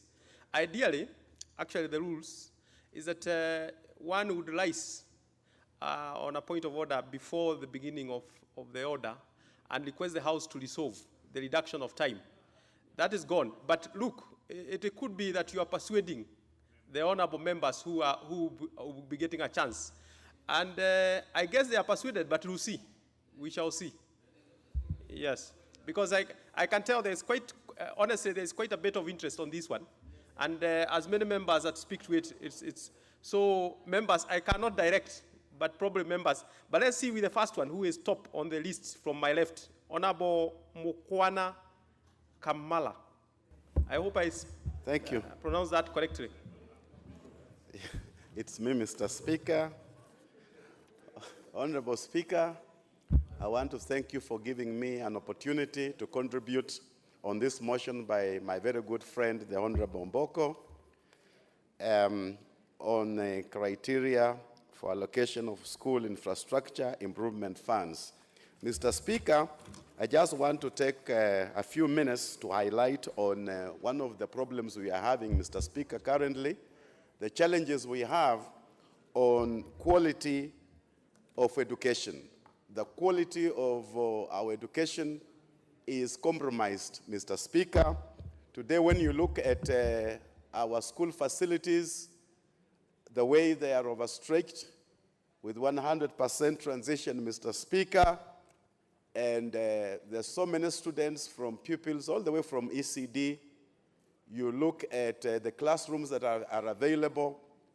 Just recently, I visited a school in Lurambi, Mr. Speaker, and the learners were learning while seated down on the floor because the desks were not enough. So as the government is aggressive and ambitious in making sure that our children go to school, the same format, the same system that has been put in place is a challenge to the good thinking of the government, Mr. Speaker. And therefore, you just imagine if the same facilities are the ones we have, all our students, we are taking them in the existing classrooms, in the existing buildings, giving them education that is not quality, we are actually exporting the same to institutions of higher learning. When we have low quality and poor quality in our primary schools, don't think that we are going to do any better in high school, and we are not going to do any better in the university and in colleges. That's why, Mr. Speaker, I just want to be on record that when you look at the university education that we have right now and look at the same quality of education we had 20 years ago, 30 years ago, there's a very big difference because these challenges begin right from ECD. So, Mr. Speaker, this motion is very important because also think about the security of the learners, Mr. Speaker. Think about the health of the learners. The other day we were watching something on TV about deaths in the dorm. You know, when you think about the congestion in the dormitories, whereby a dormitory that is supposed to accommodate, say, 40 or 50 is accommodating 100, is accommodating 150, Mr. Speaker. In the case of a fire outbreak, there is no exits enough to take the huge population in time of evacuation, Mr. Speaker. Therefore, this motion by the Honorable, this wonderful teacher, Mr. Omboko Milemba, is highly supported by me, Mr. Speaker, because we have compromised the standards of our education. Now, Mr. Speaker, I just want to be honest before this Honorable House. The government wants 100% transition. The government wants a new curriculum. The government wants every child to go to school, and I want that to be done. Mr. Speaker, today, as a member of parliament in my constituency, most of the parents are reluctant to take care of schools because everything is like it is free. Yes, the government wants free education, and we want our children to go to school. But are we ready? Is the government providing? That's why I support that. Going forward, we must really strengthen the Constituency Development Fund because this is the only fund that is doing tangible work on the ground, Mr. Speaker. When I count the many classrooms in my constituency, even sitting here, I'm being told of a school called the Shiyunzu back in my constituency that has no toilet. Mr. Speaker, when we have money through infrastructure in the ministry, there is a lot of bureaucracy in this money, Mr. Speaker, a lot of bureaucracy. Even we've had in the past a minister from the Minister of Education come to a school in my constituency and say, I will give this money. Up to now, we've never seen the money. Never. The money has never come. The money was promised in January 2018. Do you think, Mr. Speaker, the learners will be waiting for the promise? Unless, as a bishop, they're asking me to begin praying and interceding and fasting to call on heaven to bring the money from treasury. So, Mr. Speaker, as I stand here, I want to really support and urge this honorable House to get together so that we make sure that we have a grip, we have our foot down to support our learning institutions, Mr. Speaker, because it's chaotic. Kakamega High School, Mr. Speaker, which is in my constituency, the learners are about to learn under trees because you can imagine, Mr. Speaker, if you are a teacher and you have 80 students, and I am so thankful that this House has wonderful teachers like Honorable Omboko Milemba, the Honorable Sosion, and there's another teacher here. Think about being in front of 80 learners in one classroom, Mr. Speaker. That cannot work. There is no quality in our learning institutions. We are taking half-baked material to higher learning institutions, Mr. Speaker, and these students cannot compete on the global platform, Mr. Speaker. As you know, our world today is a global village. Somebody will go to school in Nairobi, but they'll go to work in Singapore. They'll go to work in Malaysia. They'll go to work in Chicago, USA. Mr. Speaker, if they don't get quality, they can just crow like a rooster will crow in a village, but when they get on the other side, they cannot compete. Therefore, Mr. Speaker, looking at what we have today, honestly speaking, Mr. Speaker, I want to say the Ministry of Education is chaotic as we are talking. And I hope and pray that Professor Magoa can bring in his knowledge and work with stakeholders, not as a lone ranger, so that they can clean the mess. And Mr. Speaker, we should formulate policies that are going to get us out of this mess, Mr. Speaker. The National Assembly, Mr. Speaker, should come up with legislation so that people are not just throwing money, so that people are not just making roadside declarations, Mr. Speaker, that don't materialize.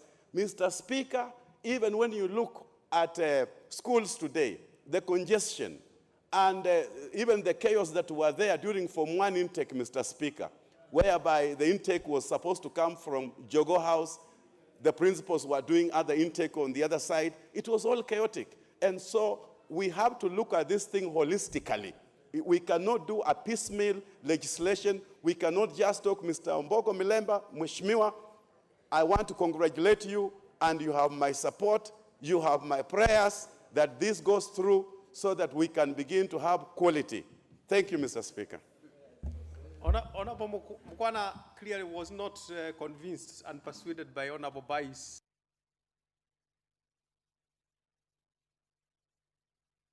position.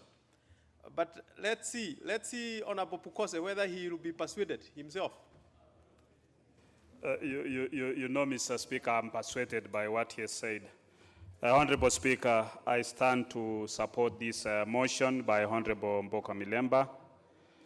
And Mr. Speaker, I would have wished that it was a resolve, not urges the government, because when we keep on urging, I don't think we're getting anywhere. Mr. Speaker, on the issue of education sector today, I'm a little bit disappointed, Mr. Speaker, because my former school, St. Joseph High in Kitale, there was fire outbreak yesterday night between 8 and 11 in the dormitories. And it seems it's a trend within that region, Mr. Speaker, because recently a neighboring county school, Chewoyet High School, also a dormitory burned. And I think this is a very sad issue, that it needs proper investigations and it should be arrested, because if we have this kind of thing spreading to other schools, then it's going to be disappointing. Mr. Speaker, in as far as infrastructure, putting 70% for the day schools, public day schools for Mr. Speaker, I think it's a good proposal, but it needs to be actualized. And my urge to the Ministry of Education is that they need to reduce bureaucracy, because in the last Parliament set up some money which was for infrastructure in all the 290 constituencies. But that money, it took a lot of time, and it became even more expensive, that the amount of money that was allocated did not achieve what we wanted. So, Mr. Speaker, as the Professor Makoa comes in as the CS for Education, I think we are hoping that he will be able to streamline this ministry to even better heights from where Matiang'i left, because I think the former CS, Honorable Amina, did not leave a very good mark, considering that when she came in, one of the things she did was even stopping registration of new schools. And I think that is a very bad mark that she left, because when you stop registration of new schools, and we are talking of transiting into 100% from primary to secondary schools, where are they going to go? Because if you stop construction of new establishment of new secondary schools, what it means is that these ones who are transiting, they'll not have anywhere. For instance, in my constituency of Endebess, we have 3 secondary schools: Lutaso Secondary School, Kietke Secondary School, and Jepchoina Secondary Schools, which currently, as we stand, they have pupils in class, but they are not fully registered. They have no TSC teachers. They have no principals. They are being managed by the neighboring schools. And this is a very sad affair, because if these schools had been properly registered, they get proper TSC registered principals and teachers, then these children are assured of their education. As we stand now, this I think is a question that I think is going to come to this floor maybe hopefully next week, because I want this matter to be addressed. Professor Makoa is a hard-working citizen of this country.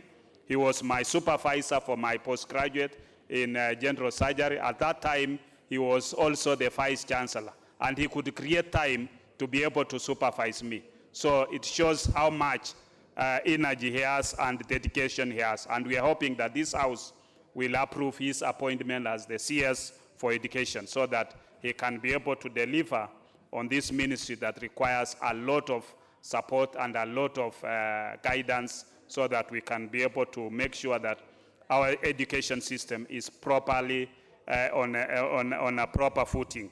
With those few remarks, Mr. Speaker, I want to respond to the member's request and say that I support.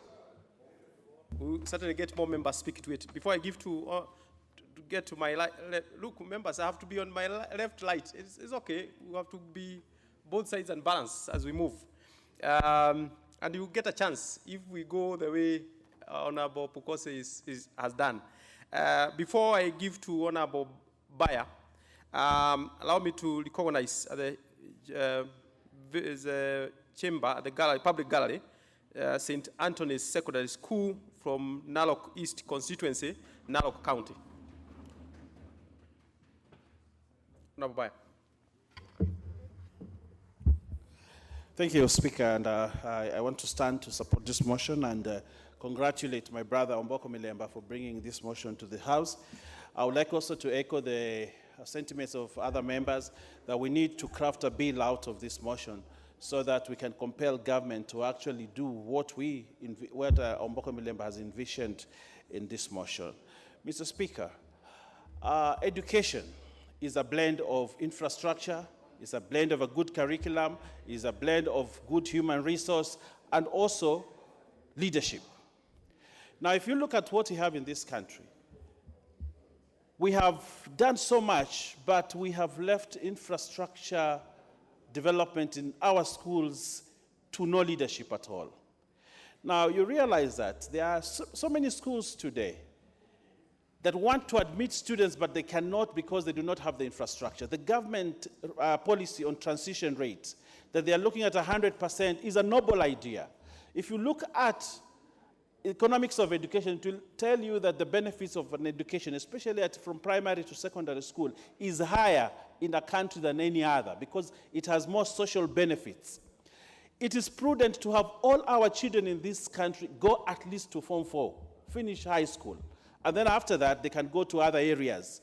But as it begins today, even if we struggle for 100% transition, the quality of that education, you know, if you have good infrastructure in a school, it will improve the retention rate of kids.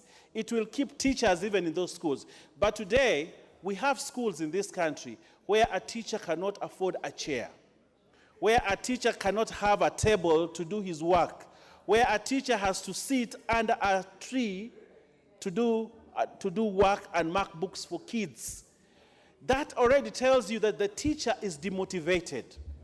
You have a teacher who goes into a classroom that is so dilapidated that he does not feel like he is an officer in the job group and ranking that he is like another teacher in a better school. That in itself demotivates and actually reduces the retention rate for teachers in schools.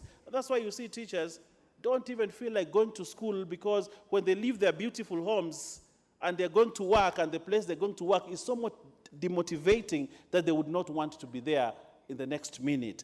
That compromises on quality of education. On the learners, Mr. Speaker, learners who have to go to a school lose self-confidence if they go to a school that does not have proper infrastructure. This child who is in Form 4 in a school that is dilapidated in the rural of Kilifi County and a kid who is in Nairobi, both of them pursuing Form 4 and they have to do an O-level examination at the same time, you can imagine the consequences of not providing the infrastructure to this child in Kilifi. Why? Because the performance can never be the same. So in order to bridge the gap between the poor and the rich in this country, and to bridge the gap between failure and passing in this country, government must make deliberate move to ensure that there is infrastructure. I want to go back to what my friend Honorable Mileba is saying. We need to look at day schools. If we equip more day schools, build more day schools, give more infrastructure to day schools that is good and quality infrastructure, this country will never be the same. If you look at the studies of Smith and Schultz in the United States, if you look at the development trajectory, they will tell you the difference why the United States had an upper hand in development. They'll tell you it's because there was better education. Today, we still say that Kenya was at the same level with Malaysia and Singapore and all those other countries. But if you look at the reason why Kenya lagged behind these economic tigers was because of the quality of education that we have in this country. Because they invested a lot more in infrastructure and the good quality of education, they shot up the economic trajectory. But Kenya remained because we had lesser and lesser investment in education. Today, Mr. Speaker, the Constitution of Kenya envisages that we need to do equalization of the country so that those areas that were initially marginalized can move to be at the same level with other places. And there was a fund which was put in the Constitution, that is 0.5%. And that 0.5% also catered for education. Actually, the 4 areas that are seen, that are shown in the Constitution: education, housing, health, and roads. They're there in the Constitution. But if you ask the Ministry of Finance today how much they have dispersed money for infrastructural development under the Equalization Fund, you realize that they are not doing that. And yet this country's development and trajectory in the future depends so much on education. If you go to Kilifi County today, you realize that a lot of kids are border riders. And if you ask why, they tell you they never got an opportunity to go to high school. Why? Because there was no space, there's no school, there is no opportunity. This country needs to create an opportunity by building more day schools so that we have every child that finishes primary school accesses a secondary school. We also have a child who is 6 years must access a primary school. But it is very sad to note that kids do not access schools because the schools are more than 10 kilometers away from home. 10 kilometers away from home. How does a child who is 6 years get to a school that is 10 kilometers? I think you need to have a deliberate policy to reduce the distance from home to school for primary schools and also for secondary school, so that every child has an opportunity. And I think one of the things that why countries have governments is that governments are supposed to create opportunities for their citizens. And the greatest opportunity that a country or a government can ever create is the opportunity to give a child an opportunity to go to school. That's what we need to do. And therefore, we need to look at treasury. And when this budget, and you know we are a house that is the budget-making house. And when these estimates come to this house, I think we should be very keen to see how much money is going specifically to education, because the future of the children, the future of this nation, and the economic development of this country will depend on nothing else apart from the education that we give to our people. Mr. Speaker, the social benefits to education are very big. Governance. If people are educated in a country, they will ensure there's better participation, they will ensure there's better governance, they will ensure there's better agriculture, they'll ensure there's better maternal and health care if people are educated. We shall spend less money in health if people have a good education. We shall produce more food if people are properly educated, because they'll have more technological advances in agriculture. They'll do better farming. If people are educated, they will take care of the young people better. Children will be brought up well. There'll be lesser disease if we invest in education. And the first thing to do is to ensure there is a school. But what quality of a school do we need? We need good infrastructure. Today, some of the kids that have come from rural areas, when they go to interviews, they fail to get jobs, not because of anything else, but because their self-esteem is low, because of where they have come from. Because government has not invested in a school, they look at themselves as inferior. And therefore, the gap between the rich and the poor in this country still continues to widen. The chasm becomes bigger. Why? Because others are going to better schools that have better infrastructure and better layout than others. And therefore, we continue the gap between the poor and the rich. But there must be a deliberate effort to ensure that if a school is being put, it must have certain standards and quality. And it is the responsibility of government to ensure that this service or this fundamental right is provided to the people and the children of this country. I like what the president said the other day. He said that he will ensure, I think when he was at Mang, will ensure that every child in this country goes to school. He even said that even if children must go to school and there are no classes and they have to be under trees, it is still okay because they are in school. But that should be taken forward by the Minister of Education to ensure that the president's dream, to ensure that everybody goes to school, is not curtailed by the lack of facilities in schools. Mr. Speaker, I want to thank you and support the motion from my friend here. Thank you very much. Next is Honorable Kega. Thank you, Mr. Speaker, for giving me this opportunity to contribute to this very, very important motion by my very good friend, Honorable Oboko Miremba Mwalimu. Mr. Speaker, they say that education is key to success, and actually true. I believe that most of us who are here courtesy of going to school, maybe save for a few. Mr. Speaker, education receives one of the biggest budget allocation in the budget that we do, Mr. Speaker. And apart from the recurrent that goes to salaries, paying of rent and all that, the rest of the money goes for development. But if you look back and check what happens with that developmental money, there is nothing to write home about. Mr. Speaker, the Ministry of Education has also to get its priorities right. Mr. Speaker, I was in the 11th Parliament, where we agreed on the tablets, the laptops, which is a failed project. Some of us were against it from the word go. And we thought that we needed, first of all, to improve the infrastructure of institutions before we embarked on those gadgets. Now those gadgets are lying idle, they are not being used. Mr. Speaker, we spent over 25 going to 30 billion shillings on the laptops, which of course was a failed project. The Ministry of Education each year allocates billions of shillings to buy computers. And if you ask members of parliament here, which schools in their constituencies have been allocated these computers, there will be very few cases, Mr. Speaker. In fact, from where I sit, the next place the DCI should visit, and not just visit, but camp, is the Minister of Education. And I'm happy that at least now we have a minister who has said from the onset that he is going there with a very big broom, because there is a lot of not very good things happening in the Ministry of Education. Mr. Speaker, I support what Honorable Oboko Milemba is proposing, that the money for infrastructure to be done through capitation. There could be some members here who can say that we allocate this money through CDF or through constituencies.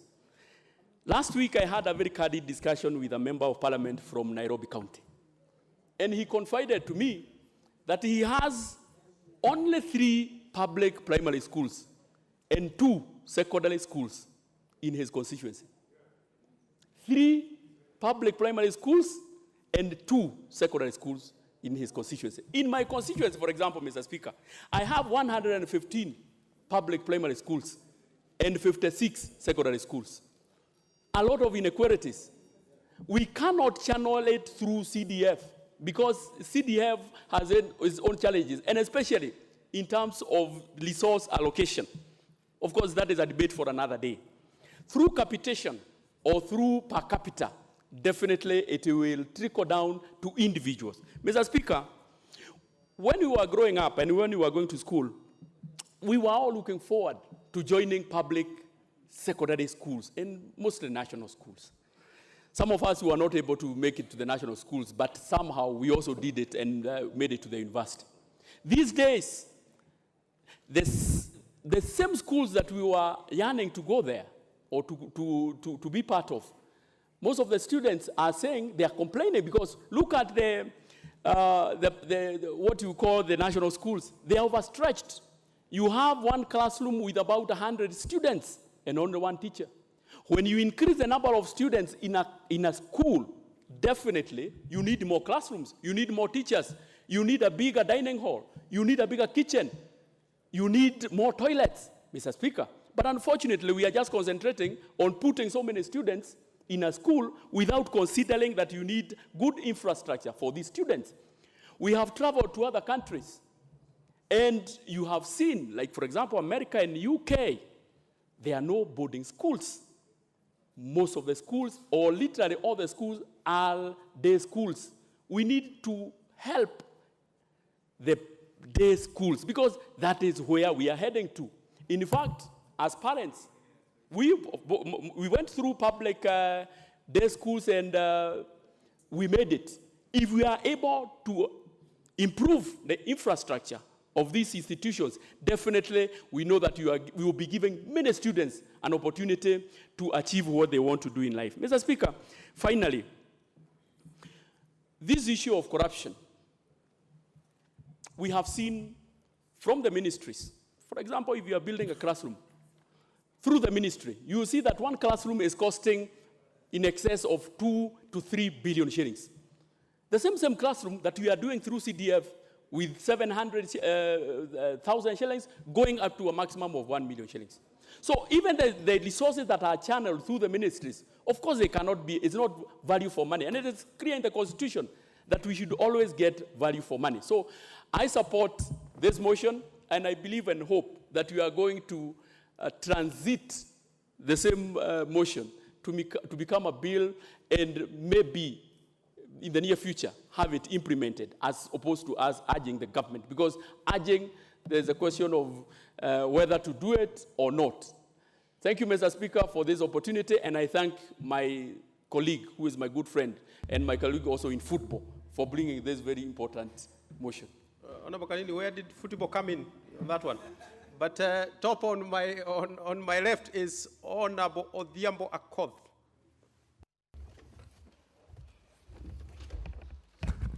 Thank you, Mr. Speaker, for giving me this opportunity. I hope I will be able to obey the unwritten rule.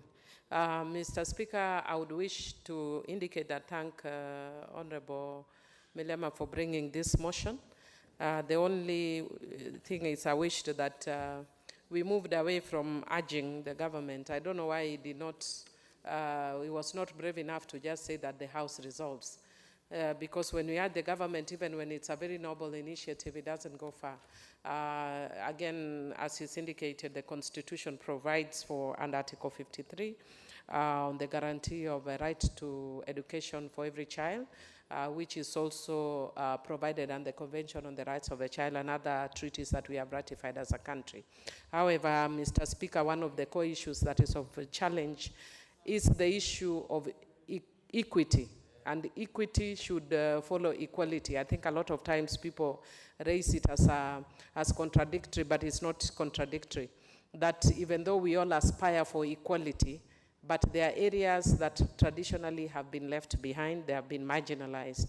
And for us to reach that, Mr. Speaker, what we need is to provide special resources so that they are able to reach where other parts of the country have reached, including my own constituency, Suba North. And also if you look at the way the terrains of some of those constituencies, in my constituency we have 7 habitable highlands, one of which, when I became a member of the parliament, is when we brought the first ever classroom. So it has 1 classroom, not 1 school, 1 classroom. Otherwise, most of the kids were moving from the island to the mainland daily to go to school.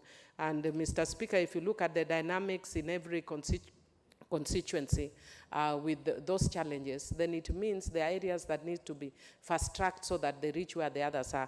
Otherwise, I think the issue of capitation that the government has provided for infrastructure is very important, that is enabling children or rather improvement in infrastructure. But I also congratulate the government on the issue of 100% transition rates, which of course for other socio-economic factors may not be possible to realize, like the ones that I've indicated before. I have another island which is almost, I don't want to talk about the nautical miles. Other members talk of kilometers, I talk of nautical miles. So I would say if you go by speedboat, it's 1 hour away from the mainland. And the committee of in the last house for budget had promised to go so that they understand how we are different in terms of constituencies. They were only able to go into 10 minutes when they said they can't because they were scared of the water. But some of us live through that daily. A school in that island that was built is less than, I think, 10 years old. But this is several years after independence, Mr. Speaker. It shows you that even one of the things that we've said before, that even when we get constituency development fund equally, it can never be equal, and that is why we need equity. Mr. Speaker, I think I had a lot to say, but because I want to be mindful of other members, as we have said, I will leave it the rest so that the other members can get an opportunity. I support. I hope I tried. I see one of the schools is from Runyenjes, and I'll give the member for Runyenjes. I think that school was introduced, Kavutiri. Yes, must be. But we also have one from Public Gallery, LLI Girls High School from Kajiado East, Kajiado County.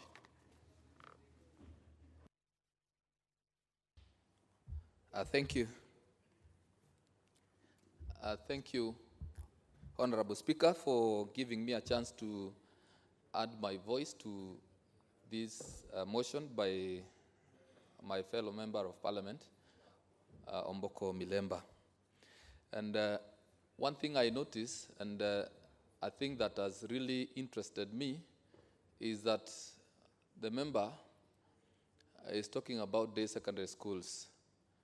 And I believe there is a future, a very bright future for our day secondary schools in our country. Because, for example, in my constituency, Mr. Speaker, the top 10 secondary schools, in the top 10 secondary schools, the schools that had done very well in the last year's exam, we had more day secondary schools than even boarding schools.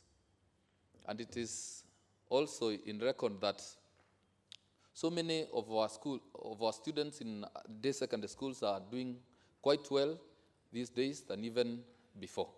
So there is need to support these day secondary schools with infrastructure, with funds to do classes, so that they can have a good environment as they undertake their studies. And we are debating about this motion at a time when one of the schools has visited me. And it's unfortunate that it is Kavutiri Day Secondary Schools, which is in Runyenjes constituency. And unfortunately, Mr. Speaker, it is one of the schools that is affected in my constituency. It lacks classes, it lacks a dining hall, it lacks laboratories. And I believe, Mr. Speaker, if we support this motion by our colleague, it will go a long way in helping several other schools that do not have these facilities. Mr. Speaker, the National Government Constituencies Development Fund is not sufficient to fund all our schools at the same time. And I know, going by the mood of the House and the contributions by the other members, this fund cannot be enough to fund our schools at the same time. So it is important that the ministry, and I believe now that we are going to have a new CS for education, that he will put and lay emphasis on these schools so that at least we can have a better learning environment in our schools. So thank you, Mr. Speaker. I support. Honorable Wanyonyi Kevin.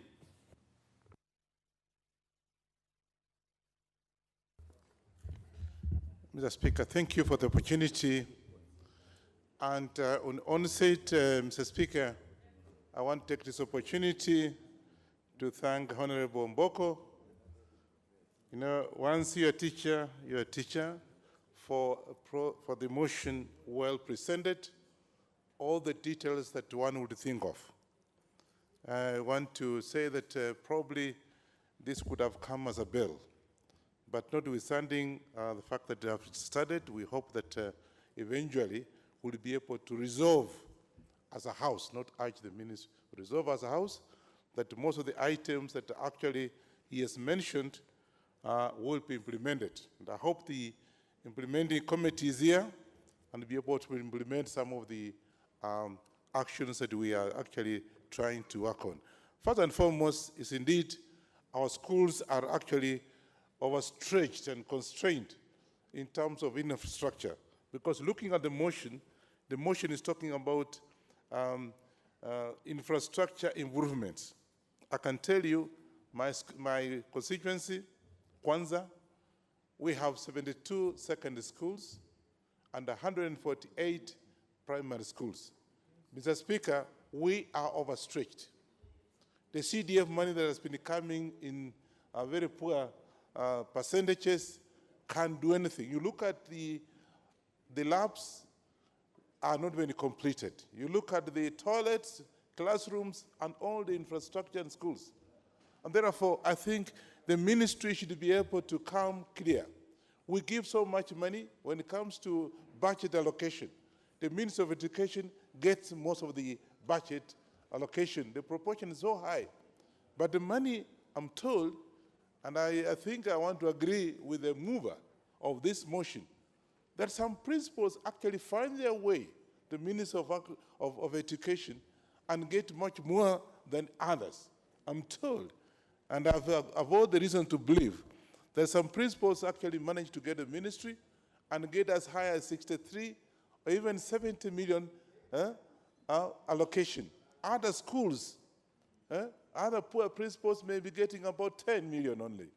So I think corruption is in the making, and I hope Professor, who we hope we're going to, this afternoon or tomorrow, I'm not sure, we're going to make him a new CS, and knowing that he's a very thorough man. The Ministry of Education is has been, is so disorganized, so to say. Look at the program, some of the policies that have come. Delocalization of the teachers. We have teachers being delocalized, being sent as if they are being punished, miles away from their original homes. Many that are not demoralized. They are quite demoralized, so that by the time they get to the new schools, they just don't want to work. By Wednesday, he's back to where he's supposed to be. So that policy, again, is a policy that I hope somebody somewhere in the ministry is hearing us. We are against that policy of delocalization. It's not helping. It's actually demoralizing our teachers who are very hardworking, and therefore that should be stopped forthwith. And I hope it's part of the resolutions that Honorable Mboko actually will come up with. The other thing is that we gave out, I think, those of us who are in the previous parliament, some money were deducted from CDF and given the ministry. I never got anything out of it. As a constituency, I never got anything out of it. No wonder we have these problems. So, Mr. Speaker, I want to say that this transition, actually, we have to ask the Minister of Education to double. If they want to the money to be allocated, the more money to be allocated, maybe come through the Committee of Education to be able to give a supplementary addition to the money that we allocated to them. The last thing, Mr. Speaker, and very, very important, is the fact that given that some students, and I'm saying this for fact, that they actually are walking very far from the places of, from the homes to the schools. I also want the ministry to actually to improve on the facilities, particularly boarding facilities. Because in my cases, I know students who walk about, talking about 10 kilometers, going to a school. And that again, doesn't have a very good results at the end of the day. So the population of the schools, of the pupils in the schools, Mr. Speaker, should be equal, or at least to be the same as the infrastructure in those schools. And therefore we find, I went to a school when I was doing some page marking. I went to a constituency, I don't want to name which one, but somewhere in Kakamega, and Mr. Speaker, I was amazed. The school, the classroom supposed to be holding 45 pupils, and that particular classroom was holding more than 110. So that the teacher cannot even stand, cannot even teach. He has to maneuver his way to be able to to look at these pupils. The pupils actually was near the blackboard, and they would not be able to see what the teacher was writing. And therefore, I think, all in all, Mr. Speaker, we should be able to have the Minister of Education ask for more money, to be able to improve the infrastructure in more schools. With those few remarks, I want to donate 1 minute to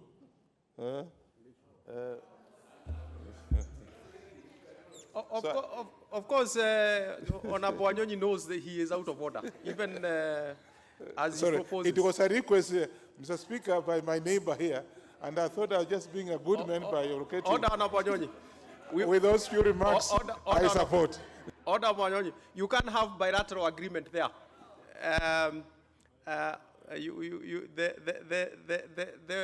It is only the chair, the speaker, who will, and whoever you wanted to donate, I can tell they are in the list here. Next, next is Honorable Oyoka Oro.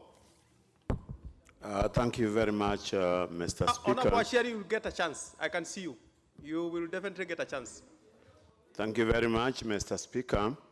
I stand to support this motion by my friend Honorable Miremba right on the onset. When it comes to the issue of access, we are almost reaching a position where our pupils who are moving from primary schools are able to get vacancies in secondary schools. The only problem is that the 100% movement or transition of these students into secondary schools has created a problem in quality. The quality of education is going to be compromised because in the secondary schools, we don't have adequate tuition facilities such as classrooms, laboratories, and even recreational facilities, computer rooms, etc. Those ones are lacking, and therefore we cannot attain quality education. Other than the tuition facilities, we also don't have adequate teaching staff. Teaching staff which is not adequate, and in secondary schools, we talk of curriculum-based establishment. It is not a teacher per class as it is in primary school. We get big shortfalls, and therefore teaching is not adequate, and this one is also affecting the quality of education in our secondary schools. This is why I'm supporting this motion, that capitation, more money should be given to our day schools, because most of our pupils who are moving into secondary schools are moving into day schools and not boarding schools. There is the issue of supervision. Mr. Speaker, curriculum supervision is very important if we have to attain the necessary quality of education to enable our people who are moving out of the Kenyan education to fit into jobs internationally. If there isn't adequate curriculum supervision, we shall compromise the quality. The ministry is unable to send adequate staff to take care of quality assurance and standards.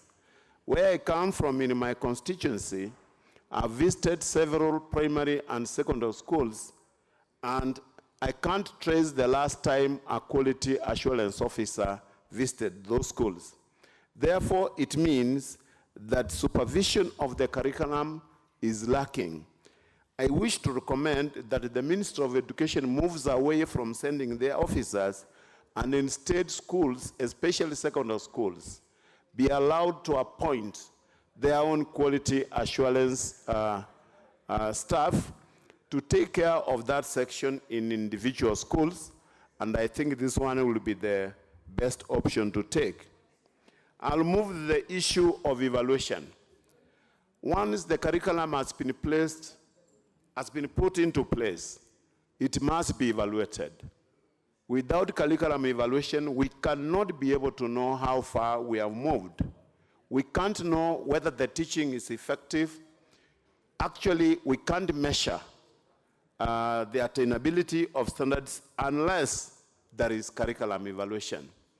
At the moment, The evaluation we have is examination centered. This is the system where a child gets into Form 1 and moves all through into Form 4 and is tested at the end of the 4-year curriculum.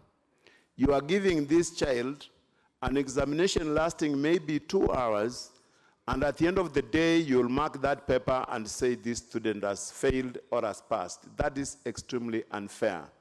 I hope as we bring in the new curriculum, we should initiate a different system of curriculum evaluation, maybe through continuous assessment, grades which should be computerized and kept, and all those grades through the entire 4-year or 3-year curriculum should be put into account when giving the final evaluation for this candidate, and I think that will be the best thing to do as per now.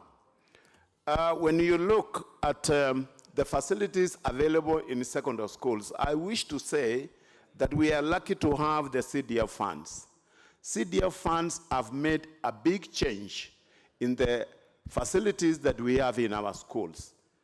I think more money should be pumped into CDF, even this money for capitation, because we do not even know which parameters they use to allocate this money into our constituencies. I know in my constituency, for the last 1 year I've been in charge, I've not seen any allocation from the Ministry of Education directly into any secondary school. So if this money was to be put into CDF, I think we could put it into better use.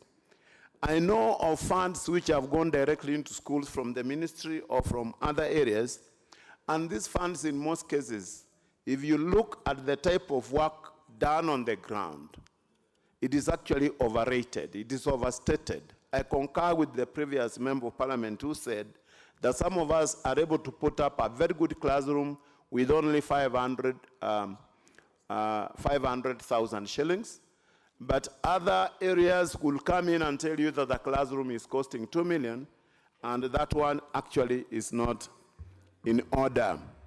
Lastly, as I consider the others, Honorable Miremba is very right in referring to our education system in secondary as being free tuition secondary education. It is not free.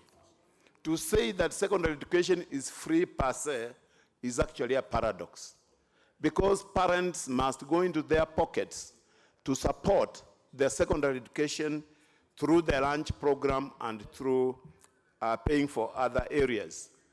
The lunch program actually could be better managed if the CDF funds were to be allocated to the day schools to cover the lunch, instead of asking the parents to pay for it, because most parents who are poor can't afford the lunch program, and you'll discover that in most of the time their children are at home just because of lunch program.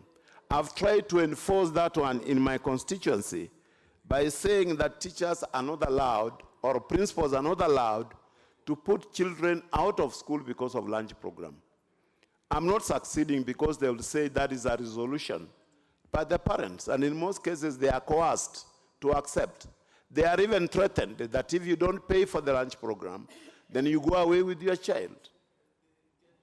I think we should think of supporting those poor children by giving them money from the CDF funds, because currently we are not allocating any money for students in day schools to take their lunch. Thank you very much, Mr. Speaker, for allowing me to talk. Asante sana.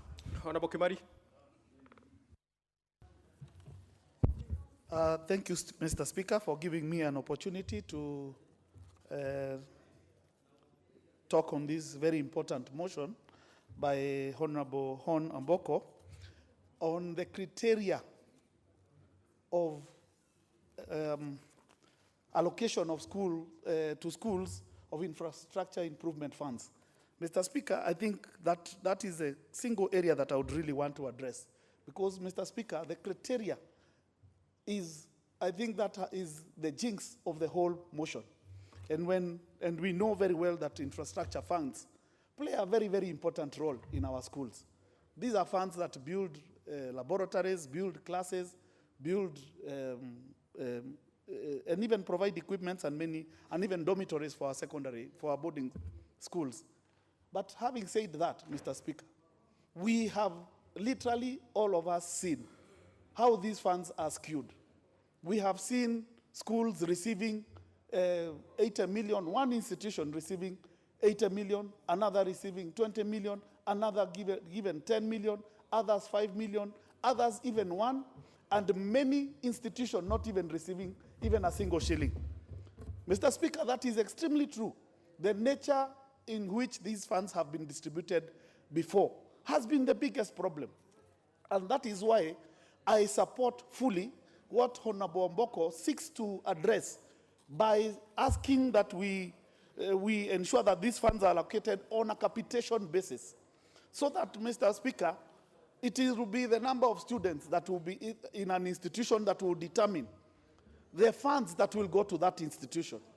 Mr. Speaker, once we are able to address that, I want to believe that, and that's why I support that we go the capitation route, then we will see equity. We will be able to address the issue of equity in provision of these funds. Mr. Speaker, we need also to ensure that if that matter is addressed of equity, then I think even MPs in the future will be able to support that we give better budget for these particular infrastructure funds, because we know our institutions really need a lot of these funds. And even though we are supporting many institutions with our CDF funds, we still have a lot that requires to be done. And it is therefore necessary that we ensure that equity is displayed. Right now, I'm seeing, according to Honorable Mboko, that only about a mere 2 billion shillings is provided for infrastructure funds. This is a kitty that we would request that it is enhanced, but we would want to see equity. The other area, Mr. Speaker, that is critical to address is the issue of wastages in some of our ministries. Mr. Speaker, one of the key areas that now is a big, big wastage and that needs to really be looked at is the issue of books to schools. I know a few years back we had a lot of problems where only a few students had books in schools. But now, Mr. Speaker, again, we have institutions where many books that are not necessary and that are not needed have been dumped to schools. That, Mr. Speaker, is an area that will need to be addressed, because that only creates wastages. A Form 1 student cannot go to a school and we have books for Form 2, Form 3, Form 4 already taken when he was already in Form 1. Some of the institutions don't even have a place to put these books. And those are kind of resources that can actually go very well in helping in areas like infrastructure building. So, Mr. Speaker, I support, and I would wish that, and we hope and pray that this motion will come to fruition and that it will be implemented to the letter. Thank you. Next, Honorable Dr. Otiende Amolo.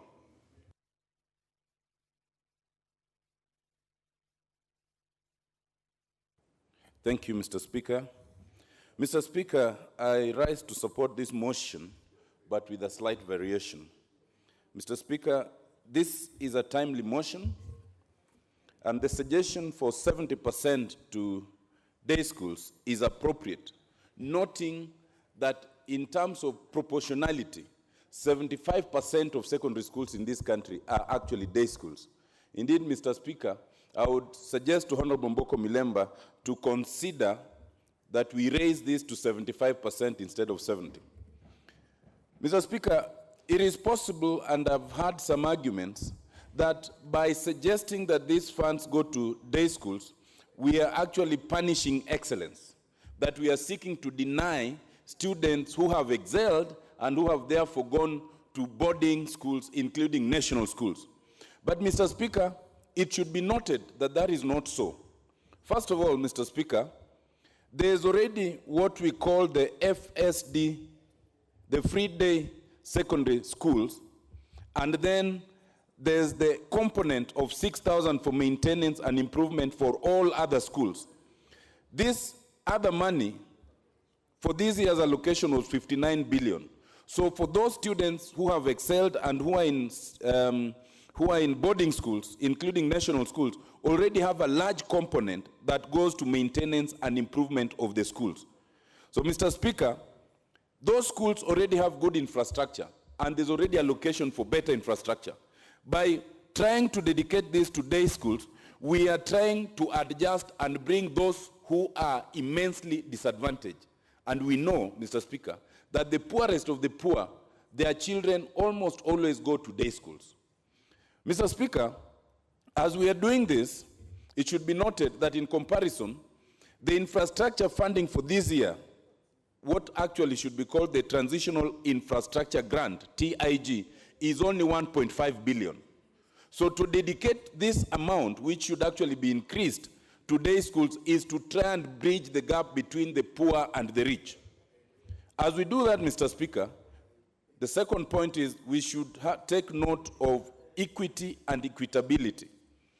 As we allocate these funds, Mr. Speaker, we should take note that in previous allocations, these monies have not been granted equitably between the constituencies or with utmost equity. Indeed, it is true that a survey of the grants demonstrate that there are some schools and some constituencies that have benefited more than others. It is extremely important, Mr. Speaker, that these funds are spread across the board. I want to urge the mover, however, Mr. Speaker, to abandon the idea of making this an allocation by way of capitation grant. Mr. Speaker, I will urge the Speaker to consider a study done by the Kenyatta University, a gentleman called Dr. S.W. Ngigi, which I have already drawn his attention to.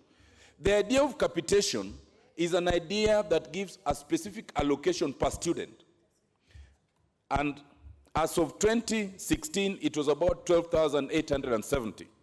Mr. Speaker, if we go by way of capitation, then the really small day schools will be greatly disadvantaged as compared to the bigger day schools. There are day schools that have students as few as 50. There are day schools that have students more than 2,000. If you go by way of capitation, the day school with only 50 students, which needs even more infrastructure, will get very little money. And the day school with 2,000 students per capitation will get even higher. And so, while we'll have succeeded in trying to bridge the gap by focusing on day schools, we will have succeeded in disadvantaging the new and smaller day schools and advantaging the bigger day schools. That is a contradiction. I want to urge my friend Omboko Milemba, Mheshimiwa, to reconsider that particular category. Should we go by way of giving a primary role to the elected members, and that is the member of parliament for the constituency? Mr. Speaker, I want to urge that as we consider this, the member of parliament should play a central role. It is true that in some of these allocations, other interveners, either from the schools or from the ministries or others, have sometimes had a say and an influence on which schools to benefit. I do not think there's anyone in any constituency who understands the schools that are needy more than the elected member of parliament. And while I appreciate what Honorable Kega was saying, that in some instances, some constituencies have fewer schools than others, I think the principle, Mr. Speaker, should be that the allocations should take into account the number of day schools that a constituency has. But once it has taken that, then the member of parliament should gain primacy in making that determination, because the member of parliament also has the advantage of knowing what allocation they gave which schools in terms of CDF, and therefore they will be able to achieve the balance that is necessary to ensure equity and fairness. With that, Mr. Speaker, I support. Before I give to Honorable Asheri, who has been extremely patient, the Majority Chief Whip, let me get Honorable Mwirigi Paul.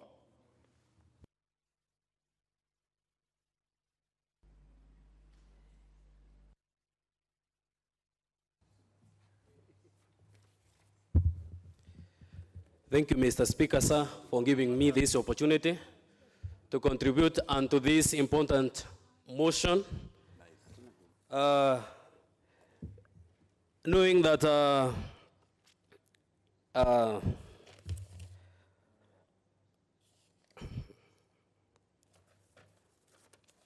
taking note that education is a key factor in the Republic of Kenya, and at the same time, taking note that now the government is instructing that we are supposed to have 100% transaction from the primary school to secondary school. The quality education, Mr. Speaker, sir, is the requirement to all students, and we cannot attain a quality education in schools where we do not have enough facilities. In most of the schools, Mr. Speaker, sir, you will note that now many students or many pupils are streaming in secondary schools in large numbers, and the infrastructure which are there are not enough, Mr. Speaker. You will find, or you will get to see one class capacitating a number of more than 100 students in one class, meaning that even the instructor or the teacher who is delivering instructions to those students, the students will not get enough from their instructors or from the teachers. So, Mr. Speaker, sir, I would like to join hand with my fellow members who are supporting this motion, so that the government can take initiative by giving fund to these institutions, factoring all the institution schools, their allocation or the way they normally allocate the fund, they do not allocate adequately. And I would like to ask the ministry, or I would like to request, Mr. Speaker, when the fund is being allocated, we members of parliament to know the amount which is allocated per the constituency from the ministry, since the distribution which is made by the Ministry of Education does not factor all the constituencies equally. This is why you will find some of the secondary schools, Mr. Speaker, without enough facilities, such as laboratories, dining halls, and administration blocks. In some of the schools, for example, in my constituency, where you will get to see a school like Credine Day Secondary School, a day scholar, Mr. Speaker, sir. And being a day scholar, I understand all the problems which day students encounter. And Mr. Speaker, I would like to urge the government, this thing which they introduced, that they canceled the registration of new schools, Mr. Speaker, to be reinstated, so that we can add more schools which can absorb the student or student, since the government want the transaction of 100%, transition. So, Mr. Speaker, sir, I would like to urge the government also, since we have more students in our secondary schools, to employ more teachers, because most of the problem, or the problem which our schools are experiencing, is enough teachers. Most of the schools, we do not have enough teachers, Mr. Speaker, sir, and we would like the government to add more teachers, as the government has the urges to see that the student or the pupils go to secondary school. We would like to see the government making the effort to employ more teachers, so that we can have enough teachers to teach the students who are joining these institutions. So, Mr. Speaker, sir, with that few remarks, I beg to support. Thank you very much. Yes, Honorable Jomo. Yes. Thank you, Mr. Speaker, sir, and thank you, Honorable Speaker, for noticing my patience. I've actually been patient here for quite some time. And it's because of this system, Honorable Speaker, because it blinks. And when it blinks, it erases all the requests that we have made, and it forces us to again go back to square zero. And given my other role of also in this house, sometimes it blinks when I'm away from my desk and I'm not able to put in my request as soon as it's supposed to be. Honorable Speaker, allow me to thank Honorable Mboko for bringing this very important motion. I think it's a very well thought out motion, but I want to join my colleagues, and I have heard them very clearly that we want to start encouraging members to be bringing bills as opposed to motions. Honorable Speaker, from your seat, you had a very important communication where the leadership of this House has now reduced the period it takes to put in a bill. And that's why, even from today's order paper, you'll see a number of bills that are going through the first reading. We should take advantage of this, because if this was supposed to be the case, then the issues we are debating about the formula, because the biggest problem is the formula. Mr. Speaker, allow me to thank members of Parliament, because the problem we are discussing about day schools today was alleviated by the management of the NG-CDF, because that has gone a long way in trying to reduce the difference that we currently have in those schools that have been properly funded and in those schools that have not been funded. Mr. Speaker, secondary schools is a function of the national government. And before I say what I wanted to say about the function of the government, allow me also to thank the governor of Kakamega, Honorable Wycliffe Ambezo Oparanya, that despite the fact that this is a national government function, he has gone out of his way to fund 2 secondary schools in each constituency, including mine in Mumias East. He has given money to Hisenye secondary schools, girls secondary school, and he has also given money to Lubino secondary school to just provide or create opportunity for more students to go to school. And I think we can't just let it go without recognizing that effort. No wonder he's the chair of Council of Governors. Honorable Speaker, in realization of the need of 100% transition, which actually confirms the right that Kenyans have to basic education, the Ministry of Education last year gave money to our secondary schools to develop 1 classroom. That 1 classroom they developed, the students who were in class last year in Form 1, out of that program, are now in Form 2. And yet the ministry did not make a follow-up, because any student going to Form 1 must definitely end up going in Form 2 and progress all the way to Form 4. But what has happened? The ministry did not do further funding. And this tells us that there is a very serious problem in how this money is distributed. Honorable Speaker, last year, and if my memory serves me right, we had a fund under some amount of money under the National Government Constituency Development Fund that was contested. And this money, and I'm sure many of our colleagues proposed that this money must be channeled through the Ministry of Education. Those of us who channeled the money, the funding through the Ministry of Education, never received the same amount of money in the constituencies. I don't know whether Machasa alone or many other members had the same experience.